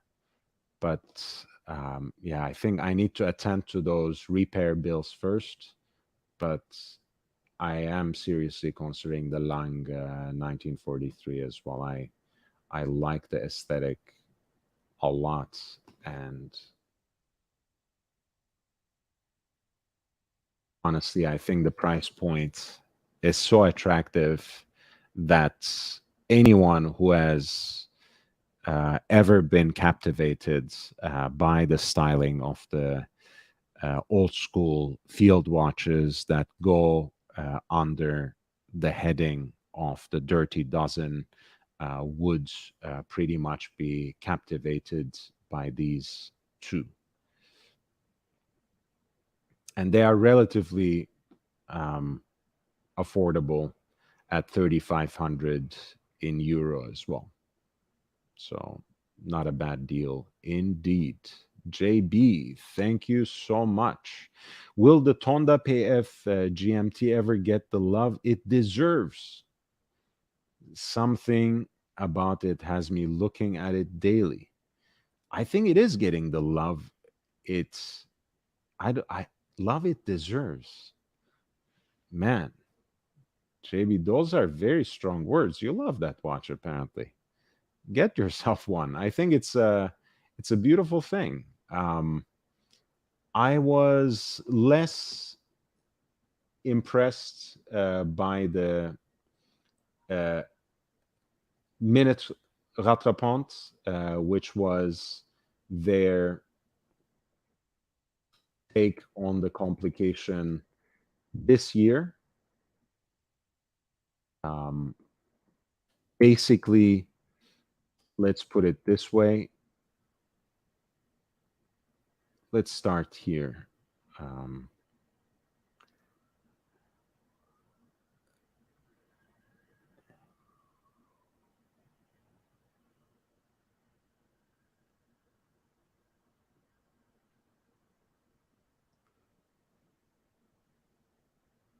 That's strange.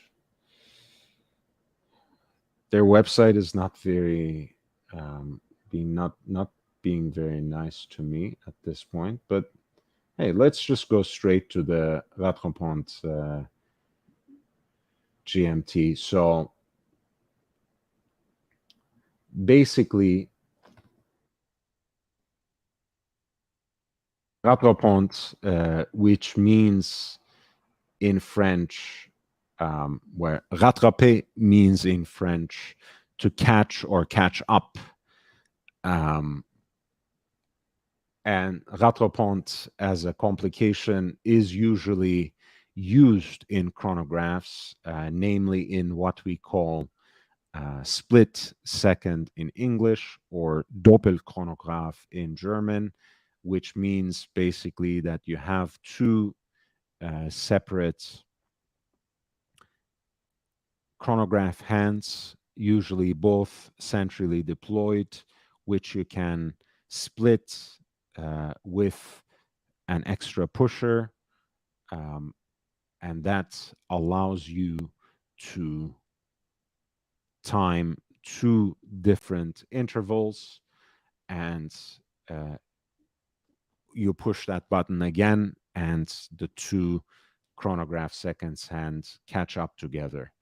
The Tonda PF, but Parmigiani Fleurier, in their newly energized Tonda PF line, which is their integrated bracelets sports chic model, decided to kind of reinvent or reinterpret this complication to use it for a GMT watch, for a dual time watch, which has basically two pushers, one at 8 o'clock, which allows you to move the hour hands with 1 hour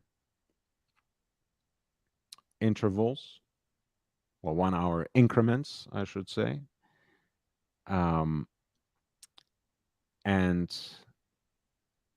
it has an additional pink gold hour hands, which sits perfectly flush with the main hour hands before you start setting up that hour hand independently. And once you get back home, you can simply click this extra pusher on the crown, which is color coordinated with that hour hands, and the two hands will catch up. Look, I mean, I don't know whether it deserves more attention or not. I think it has a lot of niche interest, so to speak. For the longest time, it's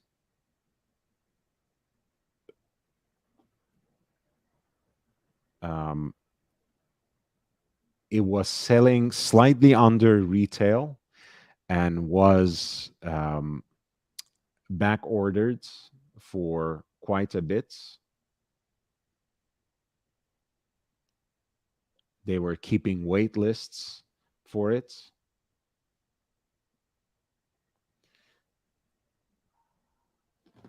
And nowadays you can pick them up for decent deals. I mean, there are so many on Chrono 24 that are listed for significantly cheaper than the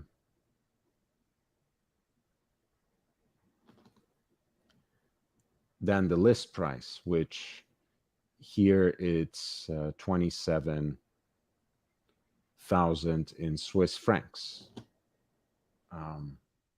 I wanted to also show you the watch outlets and um, one in stock at a certain point, and they took this beautiful picture of it, this beautiful photo of it, a macro shot that shows you how subtle the placement of those hands are, because until you separate them, they really sit perfectly on top of each other. As you can see, the pink gold hand is invisible except for the subtle reflection here, as you can see on that guilloche dial, which is decorated with their unique grain d'orge pattern. And as you can see, they're perfectly on top of each other, and the additional hour hand is practically invisible from a full frontal view until you need it. And I think this is a watch that not only has a unique interpretation of what is otherwise a complication that is associated with chronographs. It is also, I think, a watch that expresses the spirit of purified, distilled, simplified beauty that has been, I think, very much at the heart of Parmigiani Fleurier's aesthetic throughout their existence so far. So I think I will give the Tonda PF Rattrapante GMT or GMT Rattrapante certainly 2 thumbs up. It's a beautiful watch. It's not necessarily a bad deal on the secondary markets these days. And I'm sure it can only get better from here. And I think honestly, it's not it's not a pity, really. I mean, it's for a brand, for a watch, not to be recognized or appreciated in the way you appreciate it on the mainstream markets is actually, well, works for the most part to your advantage, JB. It's something that would help you pick it up at a more reasonable price point, if anything. By the way, Jose is on fire again. I think he figured out that the other bezel is fake as well.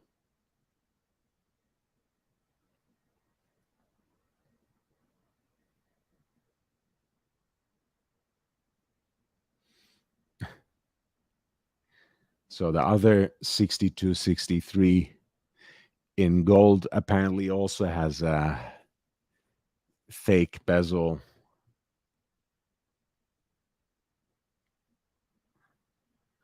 Again, with the same fake font.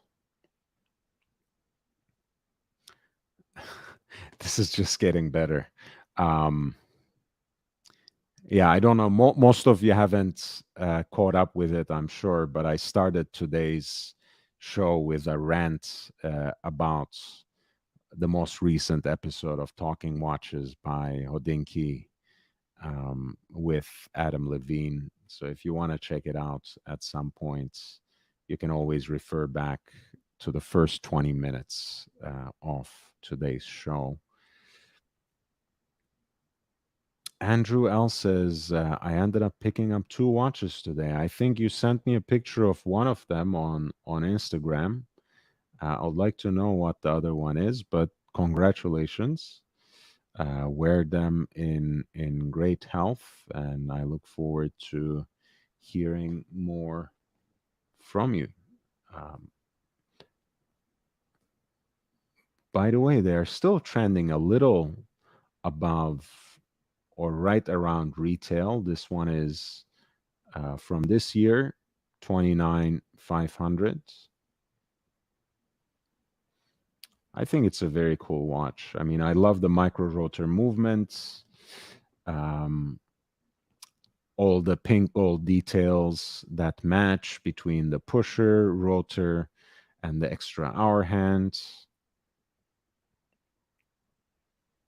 The stainless steel case with the integrated bracelets, the finely fluted platinum bezel, the beautiful dial, which is largely uninterrupted, with the subtlety of the complication, the skeletonized hands, the medallion logo, the abbreviated indices, and specifically with this model, the absence of the date window. All of these serve to exhibit the beauty and the fine texture of that unique barley corn guilloche pattern that is proprietary to Parmigiani Fleurier, the Grand d'Orge or barley corn. It's very, very fine. All right. Hey, Hello, hey. Matt. How are you doing? Good to see you. Good to see you I too. know, long time no see. Did you come to beat me up or something? What's going on? No, I got a story to tell. Okay. I just got back. You got my hair wet right here. I just got Okay. out of the shower. I had a game at at 9 that started at 9:15, a softball game. Okay, Oh, this is you were playing. I You was weren't playing. just. All right. Yeah, Okay. I'll get back to the bat in a second. So last week, my buddy texts me and says, "Hey, we need a fill in for our softball game, right?" And so Okay. I haven't played softball in probably 15 years, but I played baseball as a kid. I think I get it. So I agreed to go. We got out there and got beat 17-1, Oh.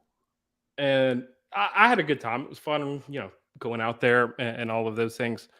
Today, they said, "Well, we need another player. We need another player." So first inning comes up. They get 6 runs off of basically 3 errors. Okay. We score first run 6-1. Second inning, they get 6 more runs, and we get 1 run, 12-2 after 2. Were you pitching or hitting or both? No, I played rover. I was like, in softball, you actually have 10 defenders. You've got a catcher and then 9 people that are actually playing in the field, where you have basically an extra outfielder. So anyway, 12-2, and I'm thinking, oh my God, this is punishment. I mean, why did he invite me to this sorry team? We came back and won 13-12. And Really? really, Okay. the bad news Good. bears. I mean, we just got on a rally. I had 2 hits, I had 2 double plays. It was crazy. It just started to come together. Nice. But yeah, 12-2 after 2 innings, after losing 17-1. That's great. But as I was coming back, I could see, there was helicopters that were coming over. As I was saying, there's a fire in kind of like Northwest Austin area right now, and yeah, I mean, it's 0% contained, and it hasn't rained here, and I would say probably 30 to 45 days. So, I mean, just a little bit of timber on this the everything that is flammable, right, and it's dried out. It's Yeah. scary, and so I've got to closely kind of watch that. Um, Yeah, so I'm the sorry that bat, there are already a lot of people affected apparently. And I'm really sorry to hear that, but I hope it doesn't spread too much further. Yes, tell me more about the bat though in okay. the So meantime. growing up as a kid, I my hero was this guy named Bo Jackson. You may have heard of him, right? Can you guys Right. see the I heard them through rap songs mostly, but really? So he's got basically proclaimed to be one of the greatest athletes that's ever lived. Right? He played what he was one of the first two sport athletes. Okay, so you had in the late '90s. You had or late '80s and early '90s. You had basically two players that could go between two professional sports. You had Bo Jackson that played baseball and football, and you had Deion Sanders that played. He played baseball and football as well. Bo Jackson, though, was like a 220-pound running back. Okay, so he is just this beast of a man that runs a and one of the fastest ever. He ran a 4.240, so in 40-yard dash he ran a 4.2, and he's like over 200 pounds, like 220 pounds, just a big muscle. Okay, and one other thing that I want to share. So as a kid growing up, he was drafted by the Royals out of. He went to a school in the South, and then was drafted to the Royals, basically the team. Where I grew up in Memphis, my dad took me to the Memphis Chicks game, and I get to see him in person. Okay, and I Okay. had to watch him strike out, and he's walking back right toward me, and he takes the bat and puts it right through his knee. A full on bat that he just swung and missed at, snapped it right in front of me. It was the most, like when you see a superhero in real life, and you're like, what is happening? Like you just see, Yeah. um, I guess, greatness up close, right?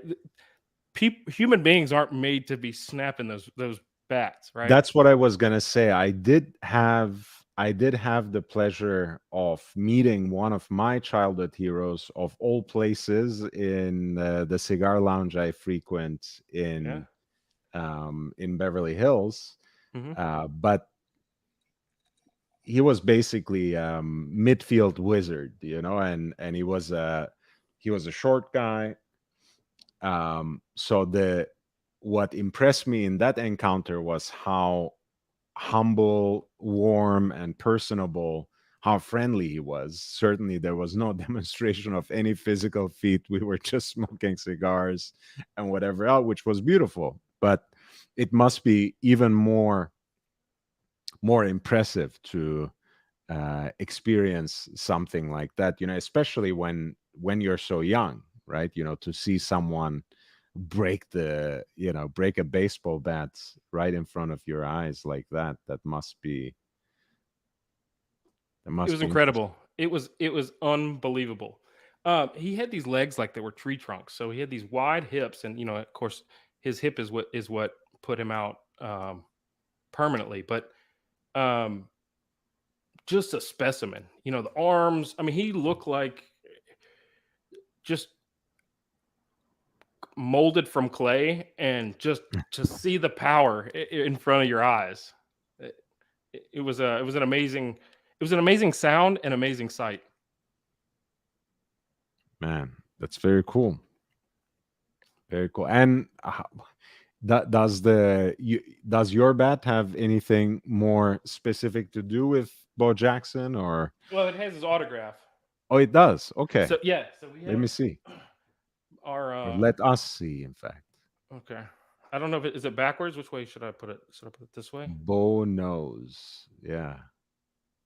So there was a campaign that he had shoulder pads on, and then he Okay. had the bat laying on top of it. It's a famous Nike photo. He's got a lifetime contract with Nike, but there's a famous Ah, photo of him kind of pumping it like this. But So kind of highlighting that double sports Two sports. heritage. Yeah, the two sports.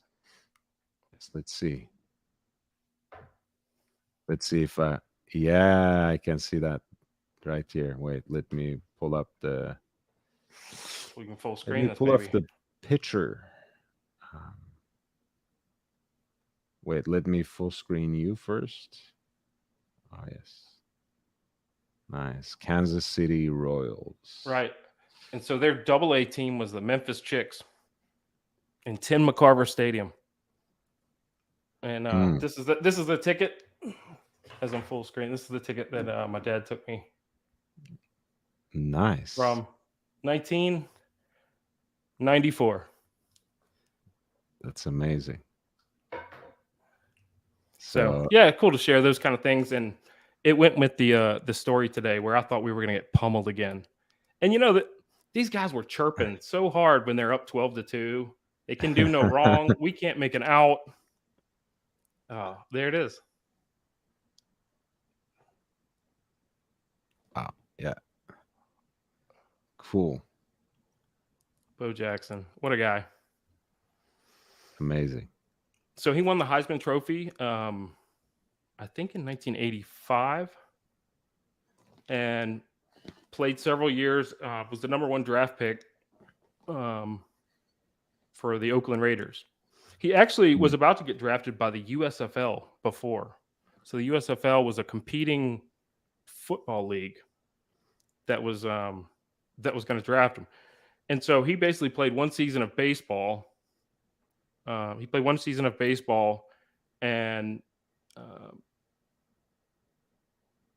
after the NFL draft came up the year that he was eligible. Okay.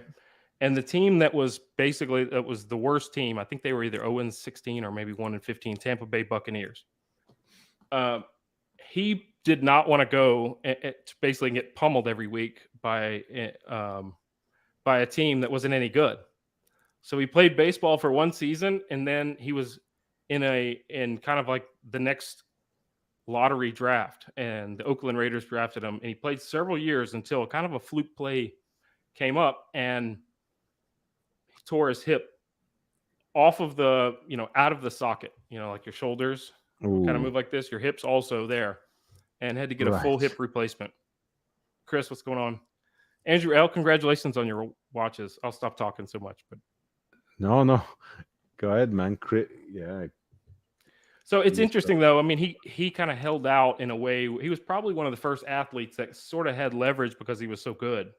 He had the option to go play professionally in another sport, and he took that opportunity.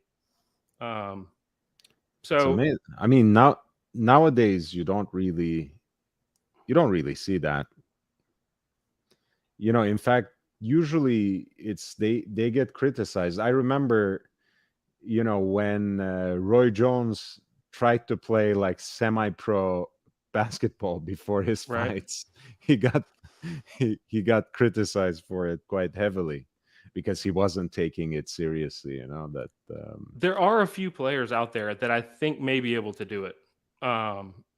These are very high draft. These are quarterbacks usually that can pitch, and they can play and throw.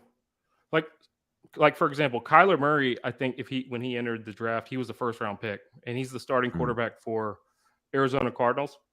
But to me, I think he has the pedigree for a big, or at least executives thought he had the pedigree to be able to play at the big league level. But Deion Sanders is the other one that was during that time period. I'm a little more familiar with him, as a personality, Deion. I should say, exactly, rather than. He had the $1 million smile, but what's unique about Deion when he played it, he actually within the same day played in the World Series and an NFL playoff game. Nice. Or maybe the same weekend. Maybe it wasn't the same day. Well, still pretty good. But I don't think it was the same day, like a noon kickoff in Atlanta Falcons, and then I know Roy Jones did something similar. He played in a semi-pro, basketball game, and then fought at the night. So it's same night rather. What's interesting about Roy Jones? Oh, go ahead. Bo Sorry. was a freak. Yeah, that's what Chris says. Yeah. Sorry, interesting thing about Roy Jones you were saying? He's one of the most popular athletes in Russia. Yeah, he's a Russian citizen as well. What? Yeah. He is like Yes. a folk hero there, and he doesn't even really know why. But I think it's the flash, and he embraces that. It's a strange one, when you've got basically someone who has no connection to that area being kind of the cult classic. Wait, what do you mean he doesn't really know why? He can't. He doesn't understand why he's at that echelon. He is Michael Jordan over there almost. I mean, like the normal, like everyday grandmother may know who he is. See, I don't know. I What think so. What? Y'all must have forgotten, man. What do you mean he doesn't know? Because he was one of the greatest boxers of all time. I mean, maybe he's not Ali or something, but he was, at some point, he was The light heavyweight unbeatable. champion. I mean, You know, he got shown out twice by Tarver. I mean, and when he yeah, did but I go mean, up, he look, goes up to get the heavyweight champion and beats probably the worst heavyweight they've ever had in the last 25 years, Johnny Ruiz. sure, but you do realize the guy started his professional career at 154, if I'm not mistaken. Won championships basically just about in any category except for cruiserweight, Including the from Olympics. middleweight upwards. Olympics, he was robbed, as you know, as he remembers in the song. Um, I think what really burned him was the fact that he did bulk up and went up to heavyweight, and then because of his fighting spirit, again, what made Jones so special was that he fought everyone. He was the king of the hill, so he took on all comers, so to speak. So when Antonio Tarver challenged him, he felt obliged to boil himself down to 175 again and fight him for the title. And I think that was really the worst Right. decision. And He's and and losing at that Tarver, point at least 20. Tarver is very underrated as a fighter too. I still remember, and it stung me even more because I was such a fanboy for Jones Jr. Roy Jones had a lot of excuses as after the first fight. Tarver, when they were touching gloves at the beginning, he said before the second fight, "Any excuses tonight, Roy?" Yeah. Before the fight even Then started. knocked him out. On the second one, yeah, the rematch. He says, "Do you guys have any questions?" The ref, and then Mike's right there, and he put right into it. Any Roy, you got any excuses excuses tonight? Roy? Fuck. Yeah, But I mean, Tarver he put him still out. I mean, Tarver that still, by the way, is a very good student of the game. I always learn something whenever he comments and does predictions. He's very good still. Chris has a question for you. Jake, do you think LeBron could have played tight end in the NFL? And if so, how well? he would be a franchise tight end. He would be. I don't know how good his hands are, but I mean, he's a basketball player. But he's an absolute freak. That mold of around 6'4" to 6'6" and around 250. Man, there's so many parts of the field that you can work and get open and have the range for. Hmm. He's a freak. I mean, you saw there's a play in the famous comeback from the Cavaliers against Golden State, where he ran down the entire court and blocked it against the backboard in a critical crunch time in Game 7. I mean, you see this guy taking the 3 or 4 strides and go airborne like that. LeBron could play both of them. I just think he's a billion-dollar brand as a basketball player. It takes a special person to get hit, in a car crash week after week after week. And I just picked up the schedule There's 18 consecutive weeks. Week 1 starts in early September. They play every single week, okay, until January 7th. To put your body through that every single week, he could do it. I just don't think. Why would you? Right. Now, And I think especially at this stage of his career, of course, he's trying to preserve himself as much as possible for basketball, I would think. But earlier, maybe why not? I mean, I don't know anything about football, so in so high I school, can't. he was a blue chip prospect. I mean, as he should. He went to a private school, St. Mary's in Ohio, and he was probably the first guy where ESPN would set up a primetime matchup. Like they played Oak Hill, which is a famous school in Northeast that won state champions every year. But Oak Hill and St. Mary's, LeBron's senior year, was on ESPN on a Friday night.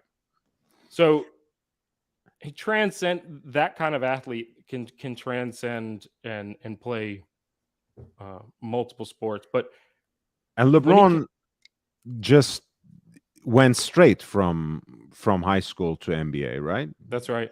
Yeah. That's right. I think Just like Kobe. I think he was committed to, just like Kobe, Kevin Garnett.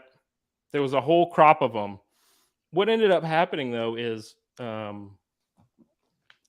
owners didn't like the fact that they were gambling on 17, 18-year-old kids. And so there's a couple of things that they do now to make it to where you can't really go straight from high school. You've got to play in the NBDL, which is the NBA second league, or play 1 year of college. And so you'll have guys that are one and done. And the big schools basically have to kind of plan and prepare. Like if you don't have the thoroughbreds that are one and done guys, you're not going to be making like deep runs into the tournament. Like Kyrie Irving, he played 1 year at Duke. I mean, they just stop there and they'll go to the next one. Chris also said about Tony Gonzalez. He was a great basketball player, like power forward as well. And maybe he didn't have the jumper for it, but he could have played defense. And I think he was good enough to at least get on the summer league where he got a good look. I mean, he's one of the greatest tight ends that ever lived. And I know you're a huge Chiefs fan as well. So, right, Chris is Kansas City Chiefs fan, right? Yeah. Champions. They won again last year, right? Yep. Yeah, that's what twice in last 4 or 3.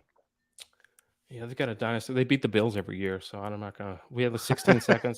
You try to forget. Yeah, I know. They're good. I mean, yeah, they're good. So Andrew Ells, he bought 2 watches, the Seiko, the Pepsi version of that. I'm a fan of that watch, and it's always a good price too. I feel like there's good value. Just this week I bought one of the rowing blazers, which is right. Why don't you bring it out while you are already on camera? Wait a moment. Yeah, I particularly like the orange. I have my blue here.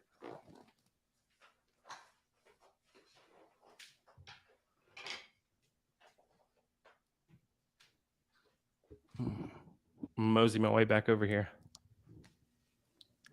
You made it back first.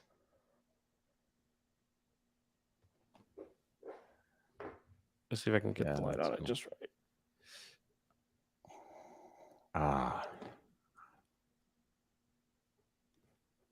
Yeah, I like the orange, man. It's a classic look for a Seiko diver, or any diver for that matter, but I think it looks even more special on Seiko. I'm trying to use 2 lights. I'm using like the computer integrated one. I took my other camera to work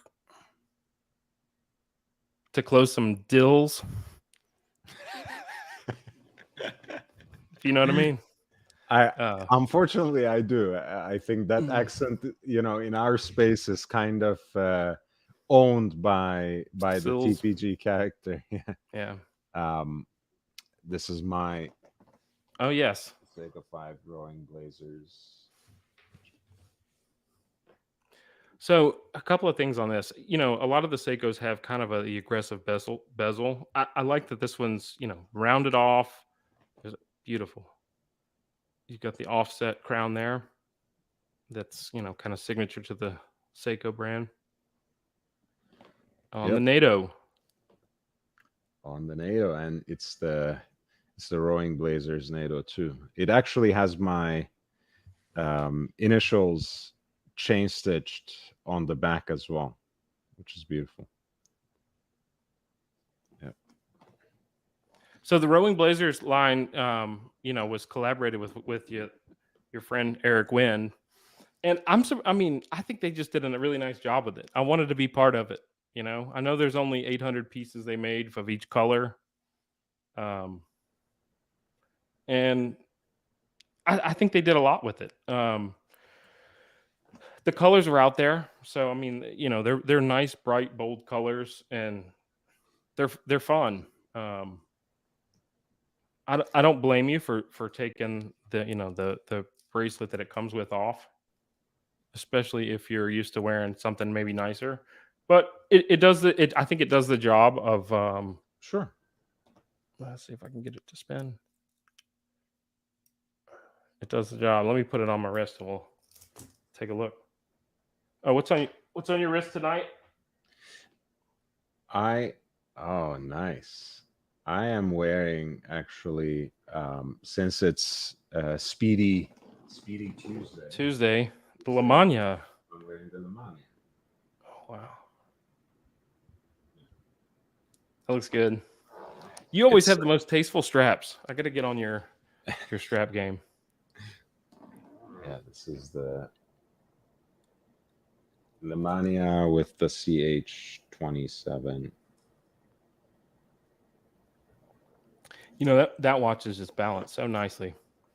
We talked about the golden ratio, right? Where it just seems to kind of fit in with all the subdials like that. The Daytona has it.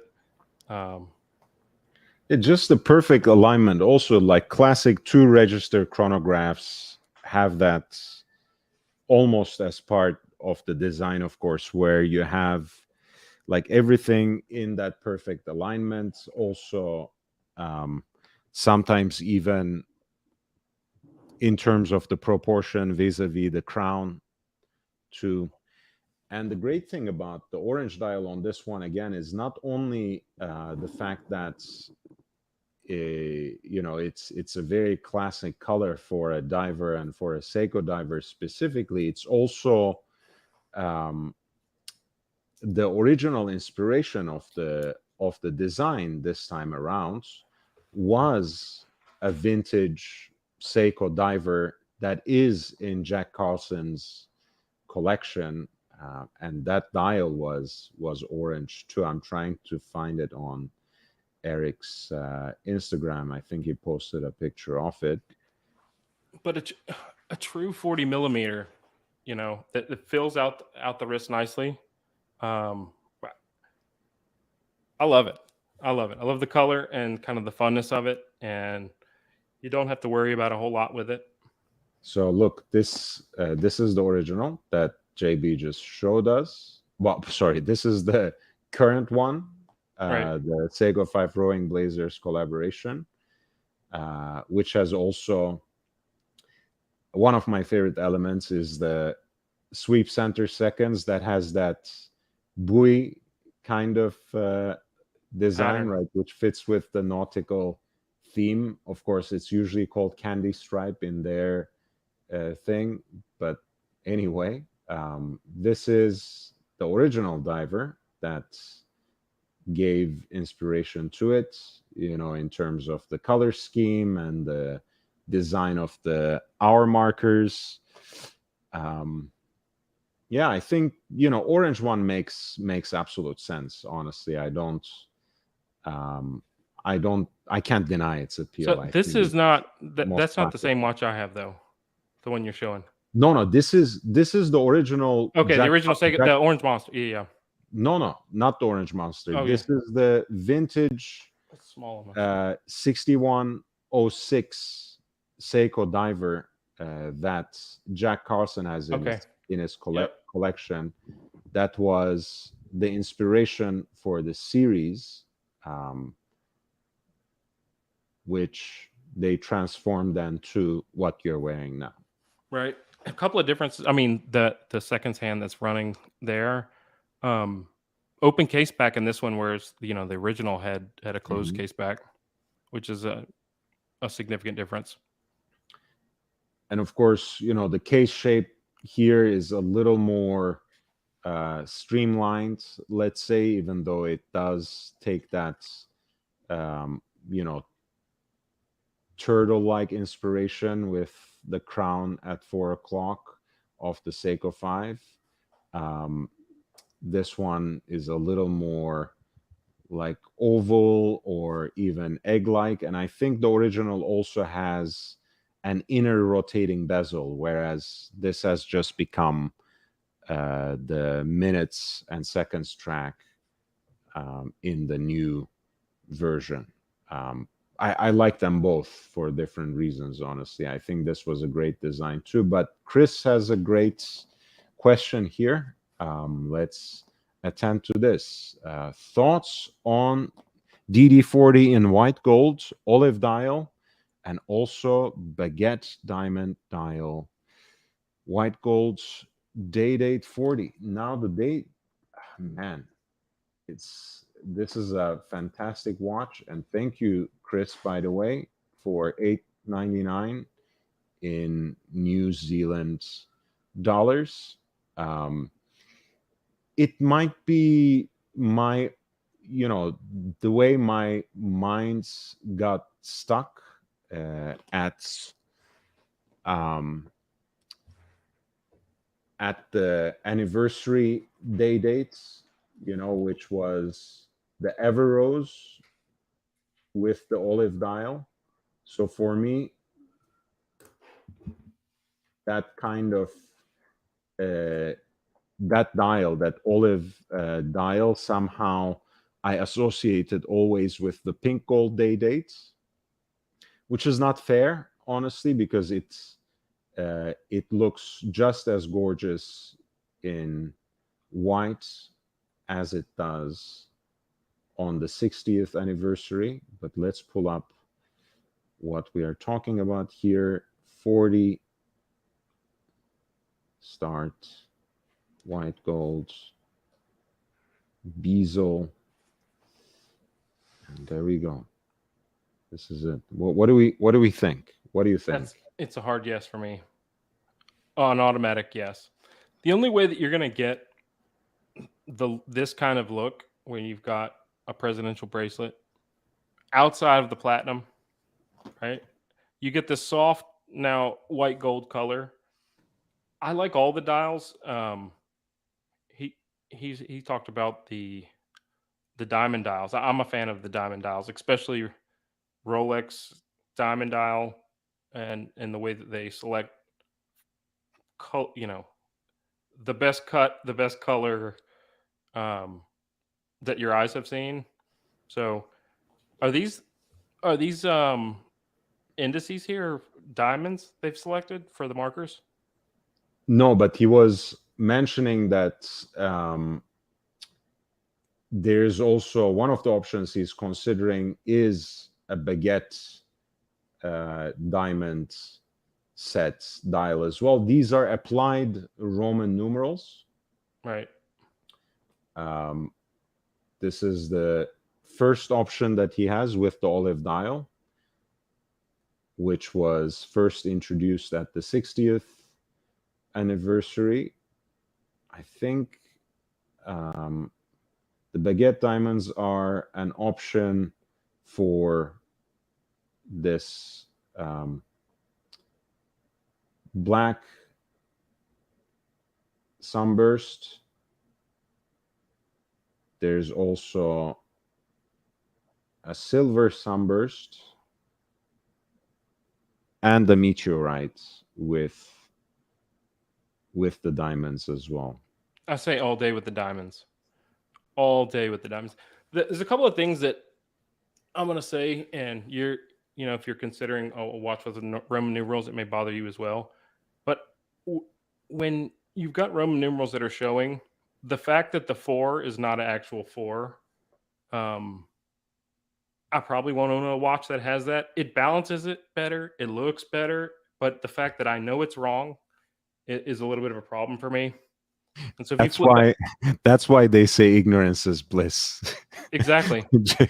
I know. No, but I know the reason why it balances. And you see the watches that have it correctly, they look weird. I mean, there's a couple of APs and such that have it. It looks strange. But if you're using the Roman numerals, why don't you use the Roman numerals or not? And in this one, I think the diamond baguette wins. And I mean, obviously, we don't want to offend anyone. Just about everyone knows how these things are done in the world of watches. But what JB is talking about is what one calls a watchmaker's 4. This is actually a very long-standing tradition. It's not exclusive to the world of wristwatches. Yep. They used to have these even on clock towers. It basically balances out the view because you have 4 sticks at 4 instead of IV, so to speak, right? Which is the traditional way of writing 4 in Roman numerals. But once again, 4 sticks so that it looks balanced with the 4 letters, the 3 sticks and the V at 8 o'clock. And yes, that might bother you if you pay particular attention to that, since this style uses Roman numerals. The reason I prefaced it with that talk about the 60th anniversary model that was Ever Rose in pink gold and with this olive green dial, which of course is nowadays used with white gold too, if not elsewhere, I don't quite remember, was to say that I would also vote for the baguette diamond set dial, and probably I would either go with this monochromatic look, silver sunburst with the baguette diamonds. If this looks too, I don't know, too boring to you or too hard to read for whatever reason, I would say, why not go, if you can find it,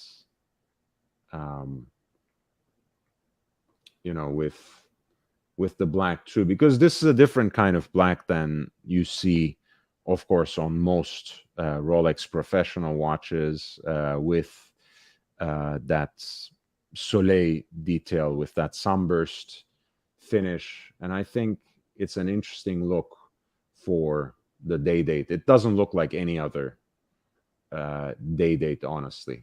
It doesn't look like any. Doesn't look like any black or gray that Rolex has. I mean, this color.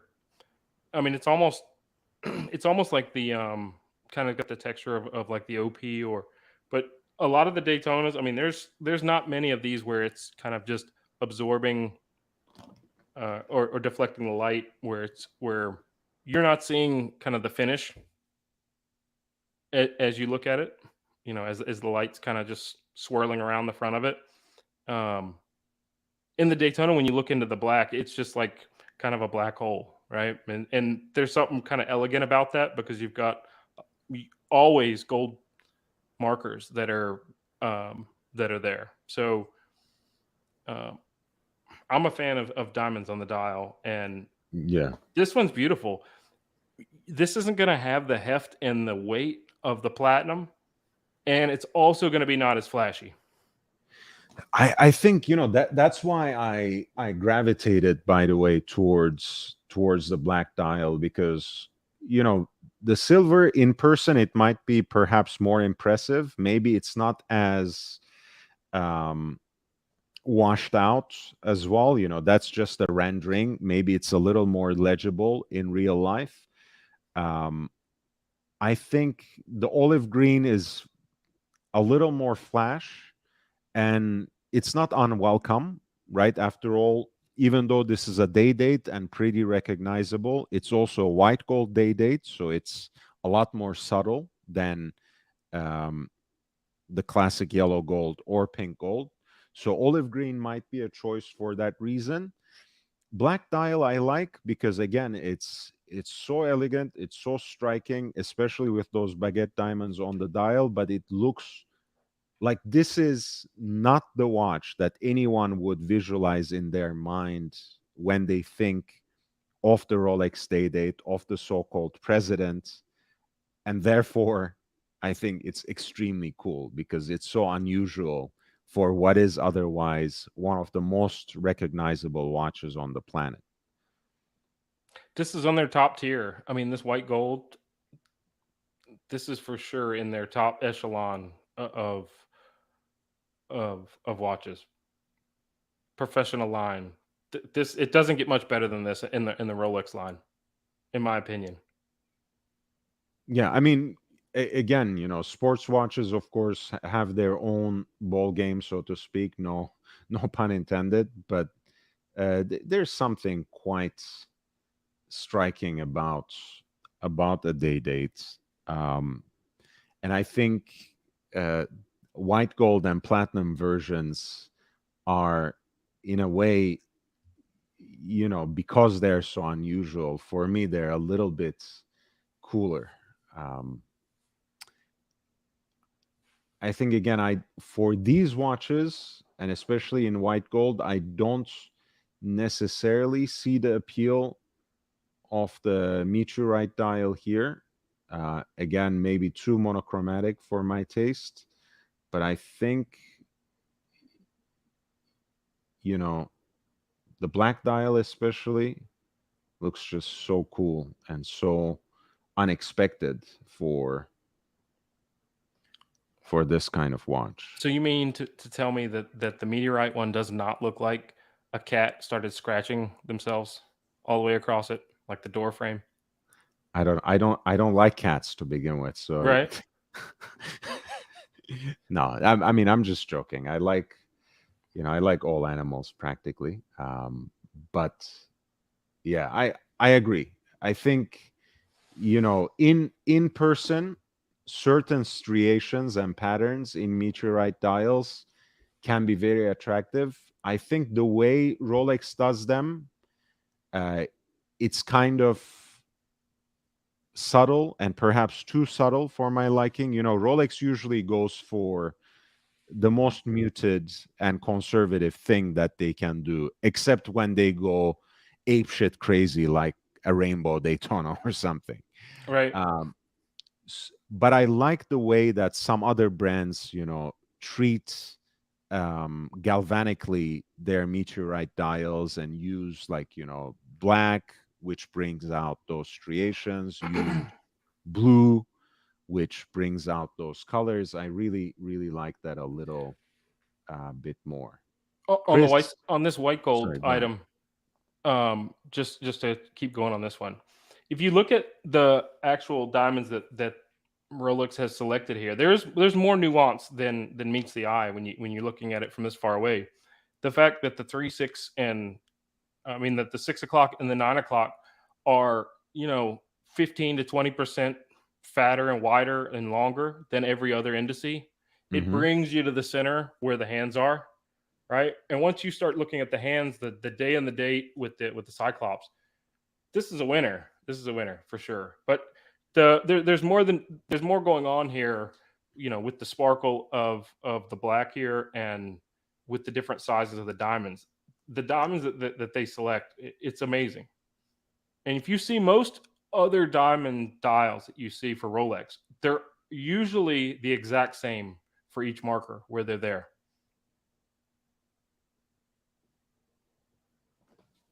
Yeah, that's a very, very nice eye to detail.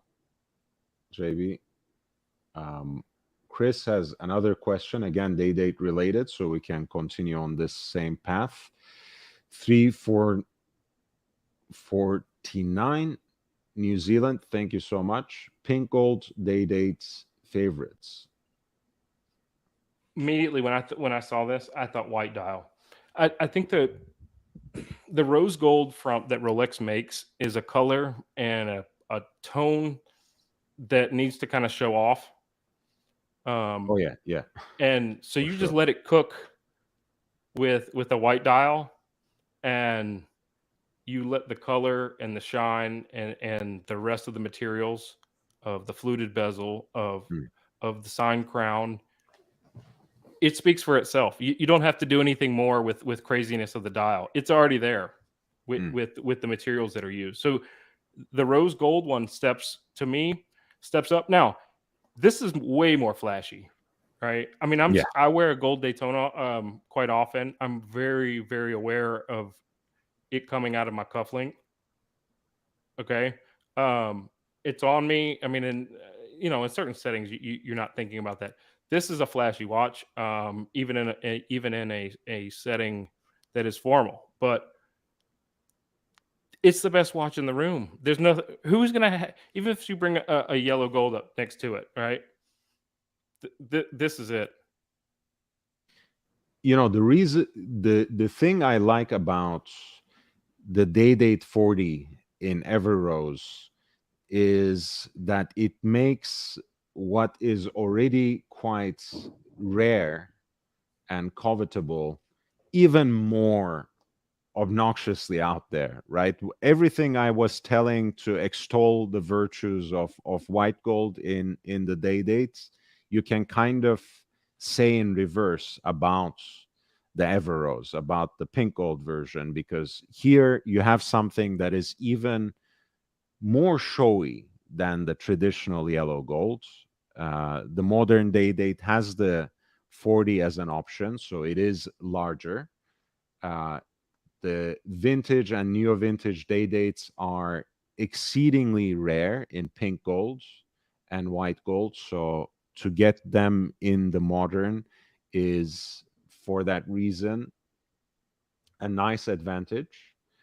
Um, I like your idea that keeping it white and having that dial, pardon me, recede into the backdrop, so to speak, and let the metal do the talking. I like that.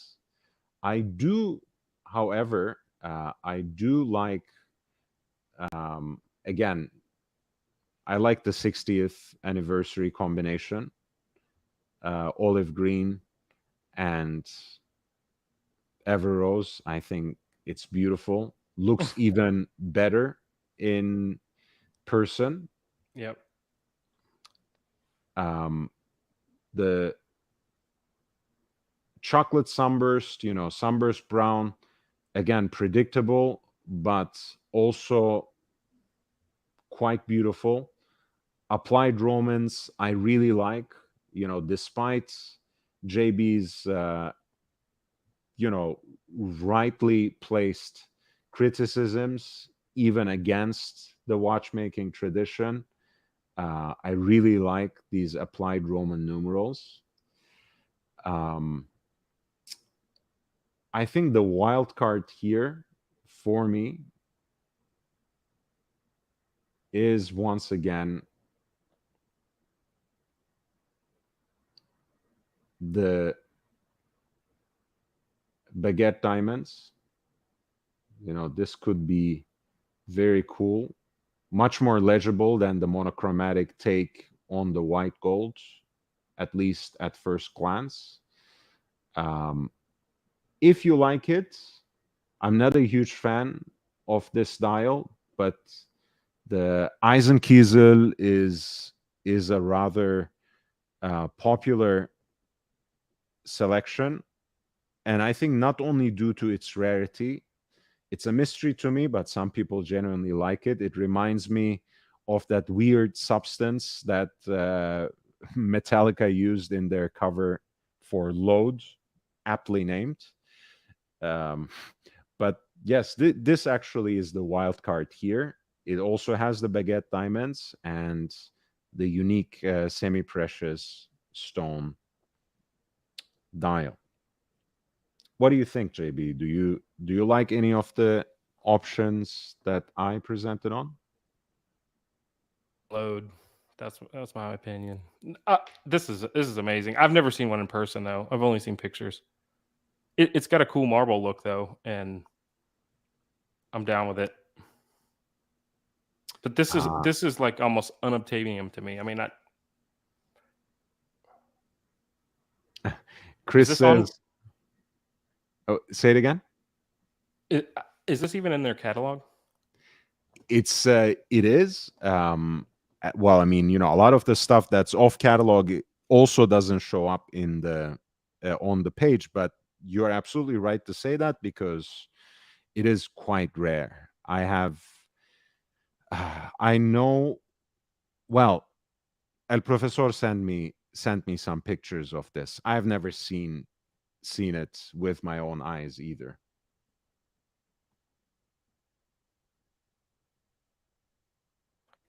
If you can get this, yeah, it's a no-brainer. I mean, this honestly, this one probably looks the best. They're adding to the color. I mean, it's very unique. It's honestly, I mean, again, the imagery of that one album cover notwithstanding, um, I always liked stone dials in day dates, and this is something that you can't really get, you know, in many other watch brands, anyways. But Chris was also saying he was interested in the Sundust, which I think really brings out the jewelry element of the watch, perhaps um, the best way. I mean, again, the white dial was great. Here you also have the applied baguette diamonds.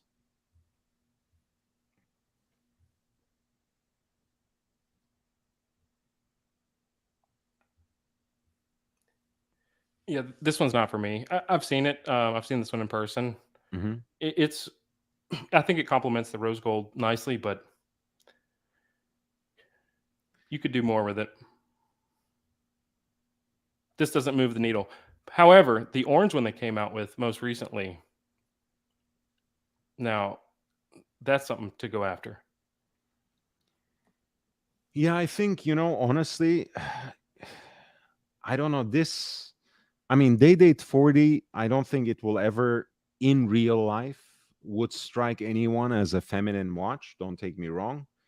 But I feel, this is probably the most feminine presentation of it. Um, it looks too pink to me. And I've seen this one in real life as well, and it does feel a little pink. Um, and I know we are in Barbie season and everything. Maybe it is the watch to get for that reason. But I think it's probably my least favorite of all the day dates that we have looked at.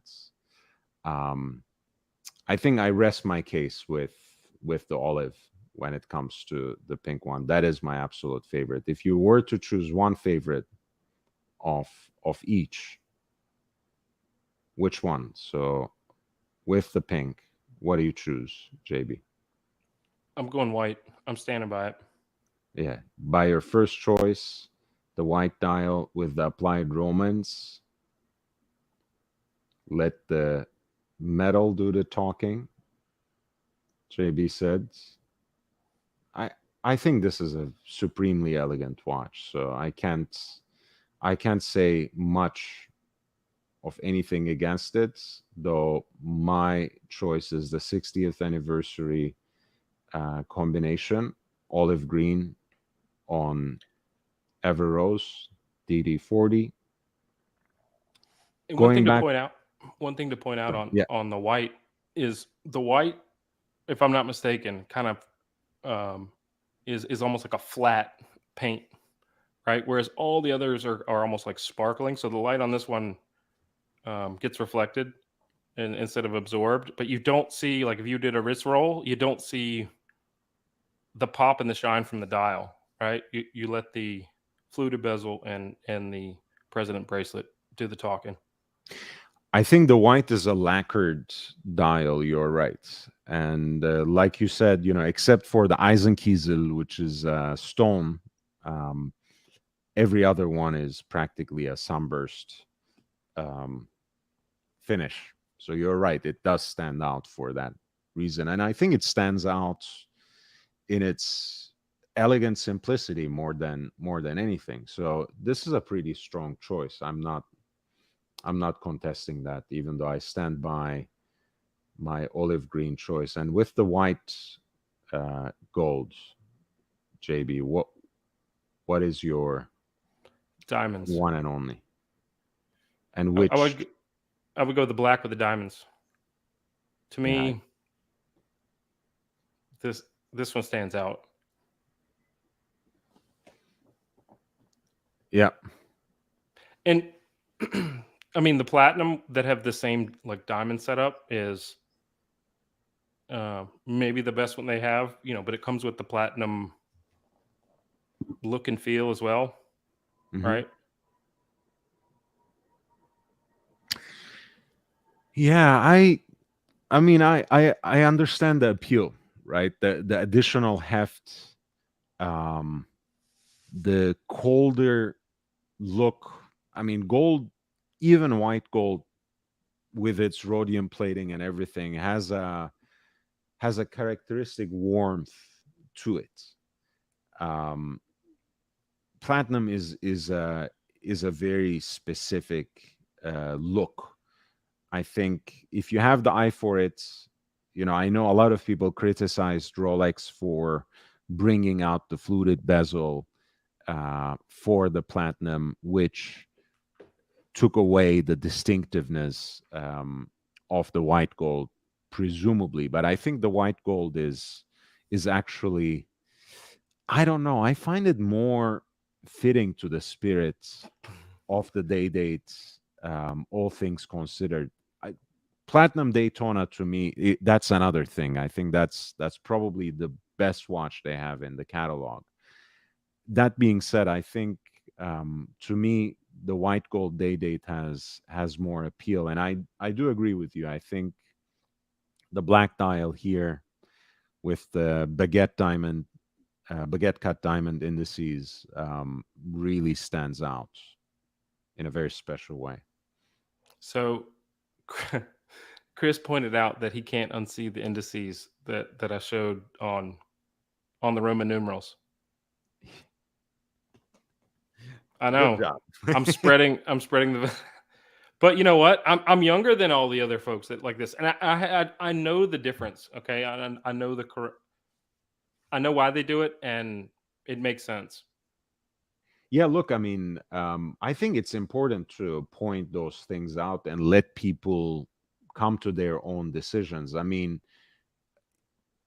sometimes, like, I know, and I know the horological history of it too, and I actually like it. When it comes to cutout numerals, for example, on chronographs, I know Jake Brooks absolutely hates it. I actually like it. Yet other people will say, "Oh my God, you just ruined the watch for me." It's okay. There are so many other watches out there. If you catch an aesthetic detail on a watch with the help of another enthusiast, I think that's time and money saved for you. Imagine getting that watch, investing so much in that watch emotionally and financially, and a few years down the line some jackass points out the same thing to you and that watch is suddenly ruined. That would be much worse, right? um Well, growing up, the Super Bowls were always kept in even today. Super Bowls are counted in Roman numerals. So you would see like in school, people would be like drawing pictures and stuff of, oh, this is the Super Bowl or whatever. And if you saw those 4 sticks that were representing a 4, you would know that they had no clue about what they were talking about or what they were doing, and they didn't take Right. the time to learn what it was. And so, there's life experiences that go with it where, yeah, I understand why they do it for the design purposes, and it looks right when it's there, as far as the balance goes. Right. But there's a counterpoint. I mean, the same thing. For example, I have explained why I like the Zenit Daytona. You know, why I like the 5-digit reference for the Rolex Daytona more than any other, um, especially later iteration, and that is due to its particular balance. Right? We can bring that out right here. Oh no, this is the 6-digit. Why? Right. I was about to say, don't click on the first one because I can already see it from here. Yeah, But the second one's fine. Yeah. yeah, we can choose the black as well. And of course, the immediate way of, at first glance, the quickest way of noticing it is to see that the continuous running seconds is at 9 o'clock rather than the 6 with the caliber 4130, the first in-house chronograph movement by Rolex. What is very special about the one that is built on the base of the Zenit caliber 400, caliber 4030 by Rolex's modification, is the fact that it is purely balanced, well, perfectly balanced, I should say. If you start drawing a line that goes right through the crown, you know, cutting it, dividing it in 2 even pieces. You'll also go through the dot here by 240. You'll go right through 3 o'clock. You will cut the 30-minute totalizer into. You'll cut right through the hand stack, cut right through the continuous running seconds, and that line will also exit through the dots and through the 80 at around 9 o'clock as well. You can do the same thing with a vertical line that divides everything into ultimately 4 equal pieces to 4 quarters. Now, with the in-house movements, the placement of the chronograph registers is ever so slightly shifted upwards. And to me, that's a major nuisance. To me, I'm not going to say it, quote unquote, ruins the watch, but it shifts things ever so slightly out of balance and moves it just that little bit away from perfection, which I consider the 5-digit model to be. Some And people like them both. Some people like the newer ones over the older ones. I respect it all. And to some people, I pointed this out. They say, you ruined it for me. Others say, oh, you know, I still prefer the new one. the new ones are beautiful though, but as it moves up a little bit, you'll also see those subdial tracks getting a little fatter, right? So Mhm. they're not quite as thin here, and it gives them a chance to fill that space with the thicker subdials. And I think time will tell whether which design will hold up, but I'm willing to bet that the 5-digit here and then the newest one that they came out um, with are really going to be the ones everyone thinks of in 10 to 20 years. And that the other ones that are off center and a little fatter are going to look a little strange just because we're going to get used to seeing this Yeah. new setup. You know, I mean, I said this in an early video after, almost immediately after the release. I find this much better balanced. I find this more elegant. I really like how the bezel now is properly an insert that is set into a matching ring that coordinates with the case material. I like the fact that the hour markers are ever so slightly more elongated, more similar to the 16520 rather than the 116500, which was too stubby for my liking. And I never understood what problem people have with the more slender outer rings when it comes to chronograph registers. To me, they just seem right in these, but that's just me. And one, I think is there not an extra line here as well on these versus the older ones? You've got Rolex Oyster Perpetual officially certified Cosmograph. The Cosmograph was there, no? I don't think it has superlative chronometer. I could be wrong. Yeah, I think you are, JB. I think there you go. This is a 116500. It's a 5-liner. Right. The one you had earlier, though, I think had 4. I could be wrong though. Sorry for the confusion. You mean the 16520? The Zenith Daytona? Yes. Yeah, the Zenith Daytona in some It has 4 lines versions, there. So you don't. in some versions it's a 4-liner. Not this watch Not this specifically, but yes, there's let's see an example of that. You know, as you go back in time with Rolex, there are so many more varieties and oddballs that you would be surprised. So this is the 4-liner version of a Mark II dial on the 16520. Rolex Oyster Perpetual Superlative Chronometer Cosmograph, rather than Superlative Chronometer officially certified Cosmograph. That's the 4-liner dial, which is not throughout the series, but for a certain, like late 80s, like 87, right? I could be wrong on the days too, but in the earliest productions, right? I think right after the earliest, like, you know, maybe 89, 90 or something like that.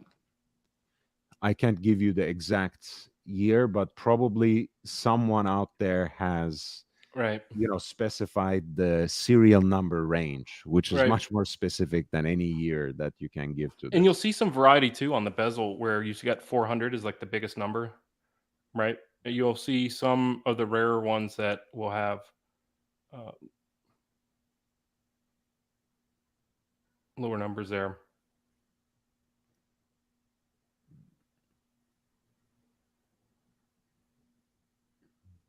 Bezel. That bezel is, I mean, you see like with these used ones, as you look at the bezel, someone who has kind of wiped it off all the time will almost wipe off some of the material of inside the inlays of those numbers too. So you kind of, I mean, those numbers in person are quite subtle, right? And it seems like if you were to wipe that every day off with like a cloth of a microfiber or a material that has any kind of friction to it, I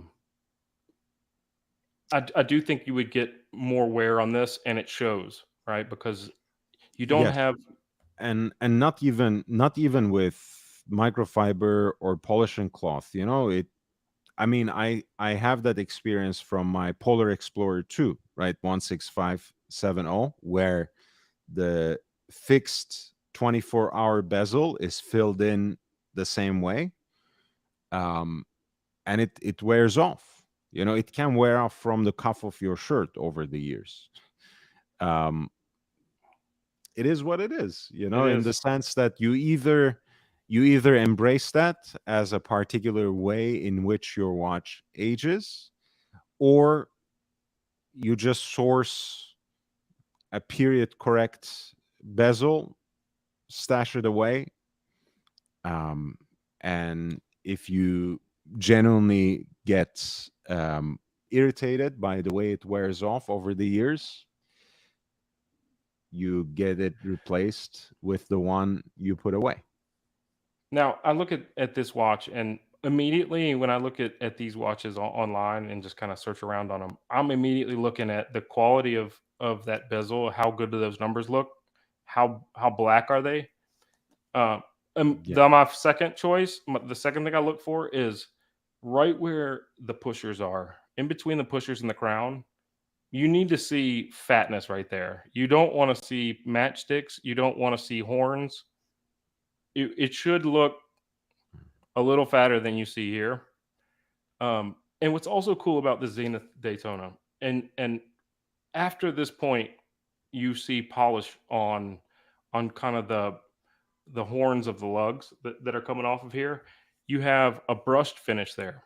Mhm. So although the sides are polished and the back's polished, it does give off a little bit more of a subtle look because those points where your eye would catch it from the side is brushed. And you don't see that on any of the other Daytonas after this series, where you've got the whole entire outside of the case from the lugs coming off of the bezel is starts to be polished. Um, like polish comes in immediately on the sides, right? Whereas the polished part on or the brush part on this is the center part, right?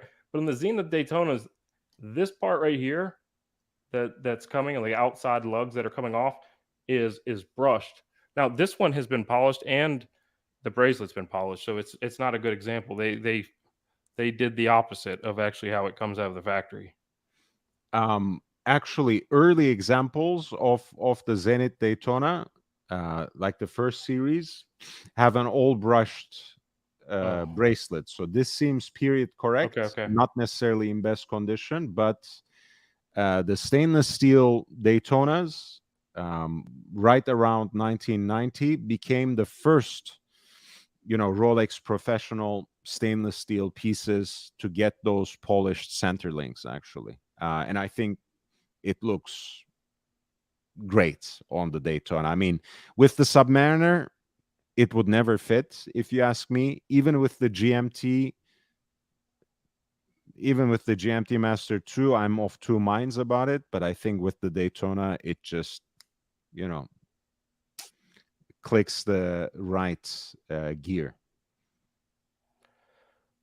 Well, Andrew, Chris, everyone in the chat, I'm going to wrap it up. I've got work in the morning. So thanks for having me on. And I'm glad to visit with you and talk watches.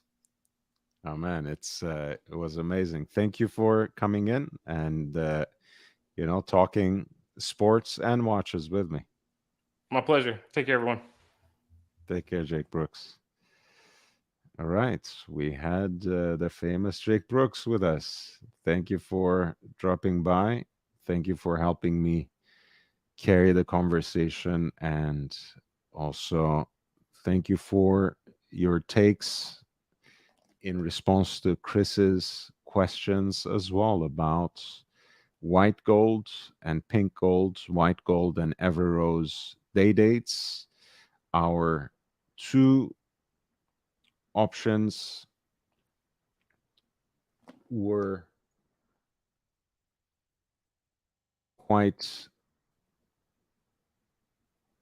interesting, if not necessarily, let me put it this way, if not necessarily unexpected in the case of at least Everrose.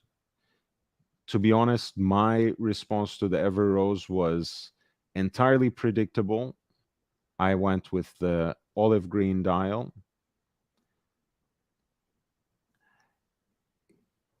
JB wanted to lean on the flashiness and the relative rarity of the material, and let Everose do the talking by using the white lacquer dial as the backdrop.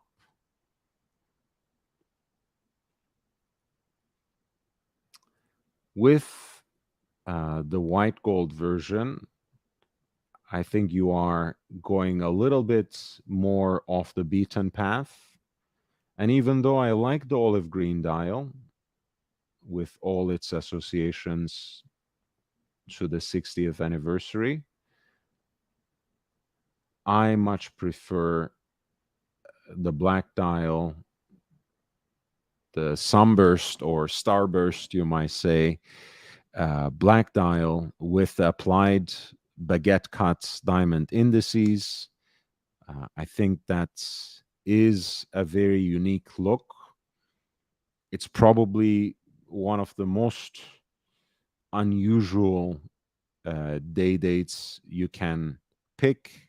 And I like that um, kind of tension between the watch being one of the most recognizable, one of the most iconic designs by Rolex, and that watch coming in this guise where it is the most subdued choice of material, the most unexpected uh, dial color, and that dial being ennobled by baguette cut diamonds, which at once is incredibly beautiful, but also quite subtle in the way they cut and apply them to the dial.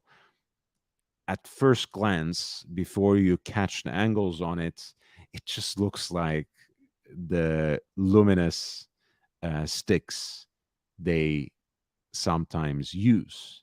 So I love the baguette cut diamonds on a Rolex dial for that reason in particular. It's my pleasure, man. It's so nice to have you on board and nice to see you again. It has been a while, but thank you for hosting me in Austin as well. I really, really do appreciate you. GB Vol, did we get a sticker there? Yes, a heart. Thank you, GB Vol, for $5.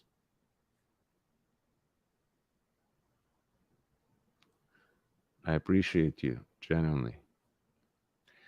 And of course, I know that brings the watch to the level of unobtainium, but another option for the Everose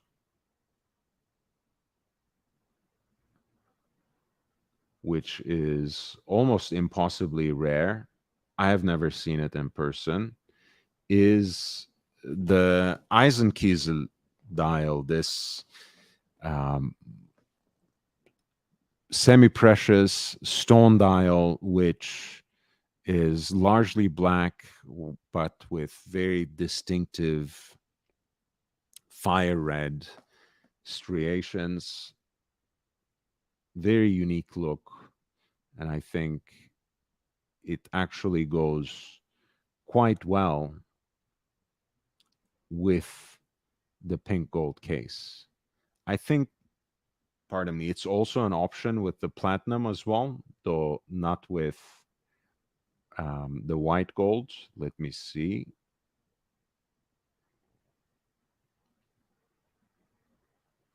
The platinum, of course, has the exclusive ice blue dial with applied numerals, applied Roman numerals, as well as the baguette cut diamonds. It has the white lacquer. It has the black with diamonds.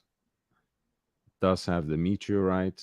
No, the Eisenkiesel apparently is just... It is an Everose exclusive, I think.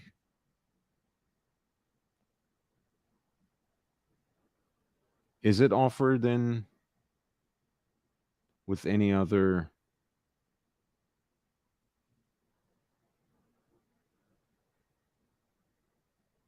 day dates? With the yellow gold, perhaps? I don't think so. I think it is exclusive to the Everose 40. I might be wrong. Let's see. Oops. I didn't mean to choose white gold. Was gonna choose yellow gold.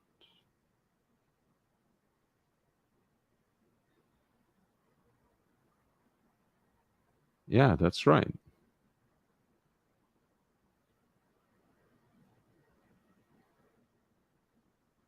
Yeah, this is cool too.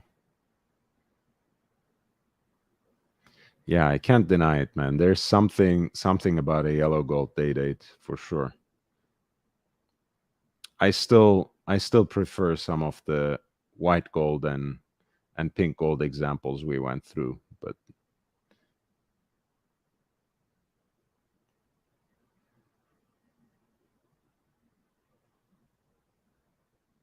yeah, for me these were the winners.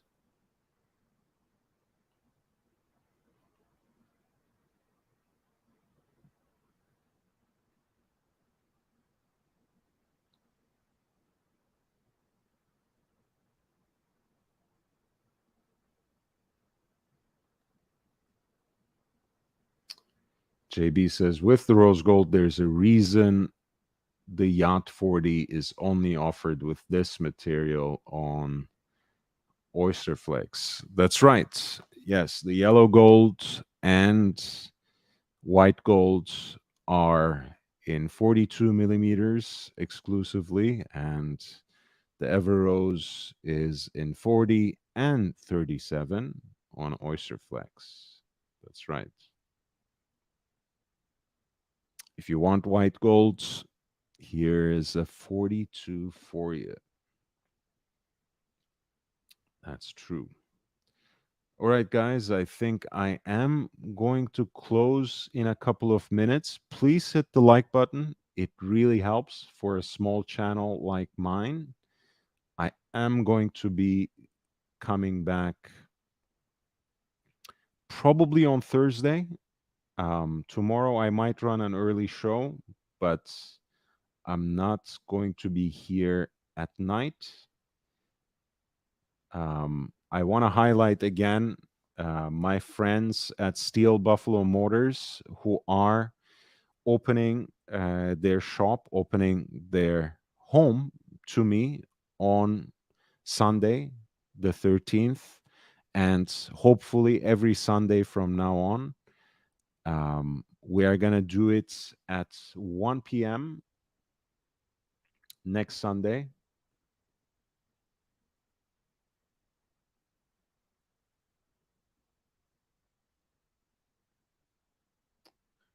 And it is going to be an afternoon conversation with friends,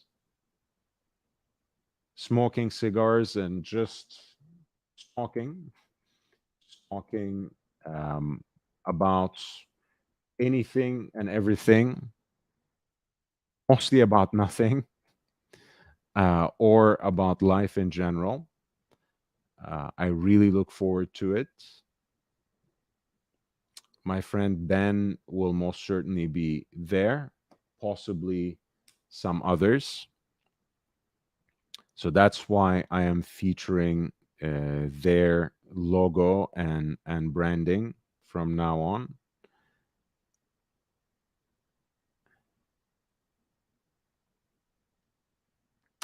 And I want to thank I Love Maldives, who made a very generous contribution. And he was particularly interested in my take on the Lang 1943 edition 1, which is a beautiful contemporary take on the classic field watch in a nicely and conservatively proportioned 39 millimeter stainless steel case. I believe only 8.5 millimeters in thickness, thanks to its hand wound movements, which is a new old stock Marvin 700, otherwise known as Longines 490. A lovely manually wound movement with a large balance wheel that beats at a nice pace of 3.5 hertz, 21,600 semi-oscillations per hour.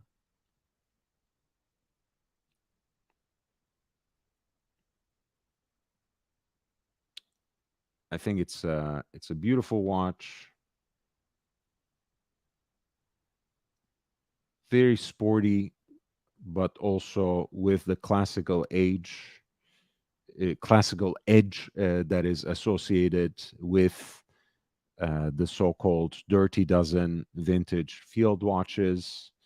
Those field watches that were actually commissioned by the British Ministry of Defense from a dozen different brands that included Longines and Lemania, Jaeger-LeCoultre and IWC, Sima and Eterna and Omega and Boren and others.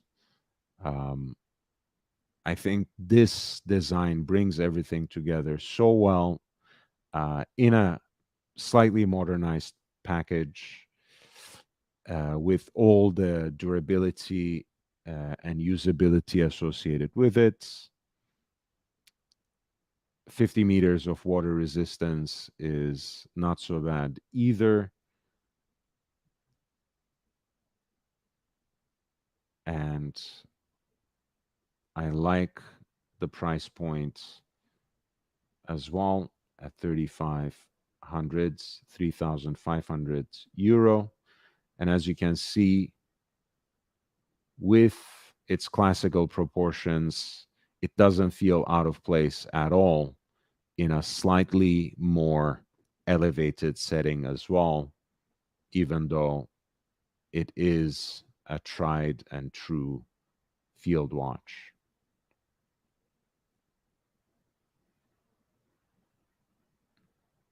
I want to recognize also everyone who very generously contributed today. Jeremy Butcher, thank you for the $9.99. JB, $10, thank you. And Chris for his 2 super chats in New Zealand dollars, $8.99 and $3.49. And GB Vol for the heart sticker, $5. Thank you so much. And thank you, everyone, for your interventions from the chats, listening to me talking watches on my own and with JB, talking sports with JB, and ranting at the very beginning about that disaster of a talking watches conversation that Bank Climber had with Adam Levine. If you want to listen to that, roll back the tape to the first 20 minutes. I'm going to take off now. If you have any questions, feel free to write a comment down there. I respond to them in a very timely manner. You can also try to reach to me on Instagram at young.brando. You can, of course, always send me an email at lordhellespont5 at gmail.com. That's lordhellespont@gmail.com. And hey, I'm sure you will find some other ways of reaching me as well. I'm going to be with you soon again. In the meantime, stay safe, stay healthy, wear and enjoy watches, wear and enjoy your watches. Don't forget to hit the like button on your way out. I look forward to seeing you in the next one. Take care.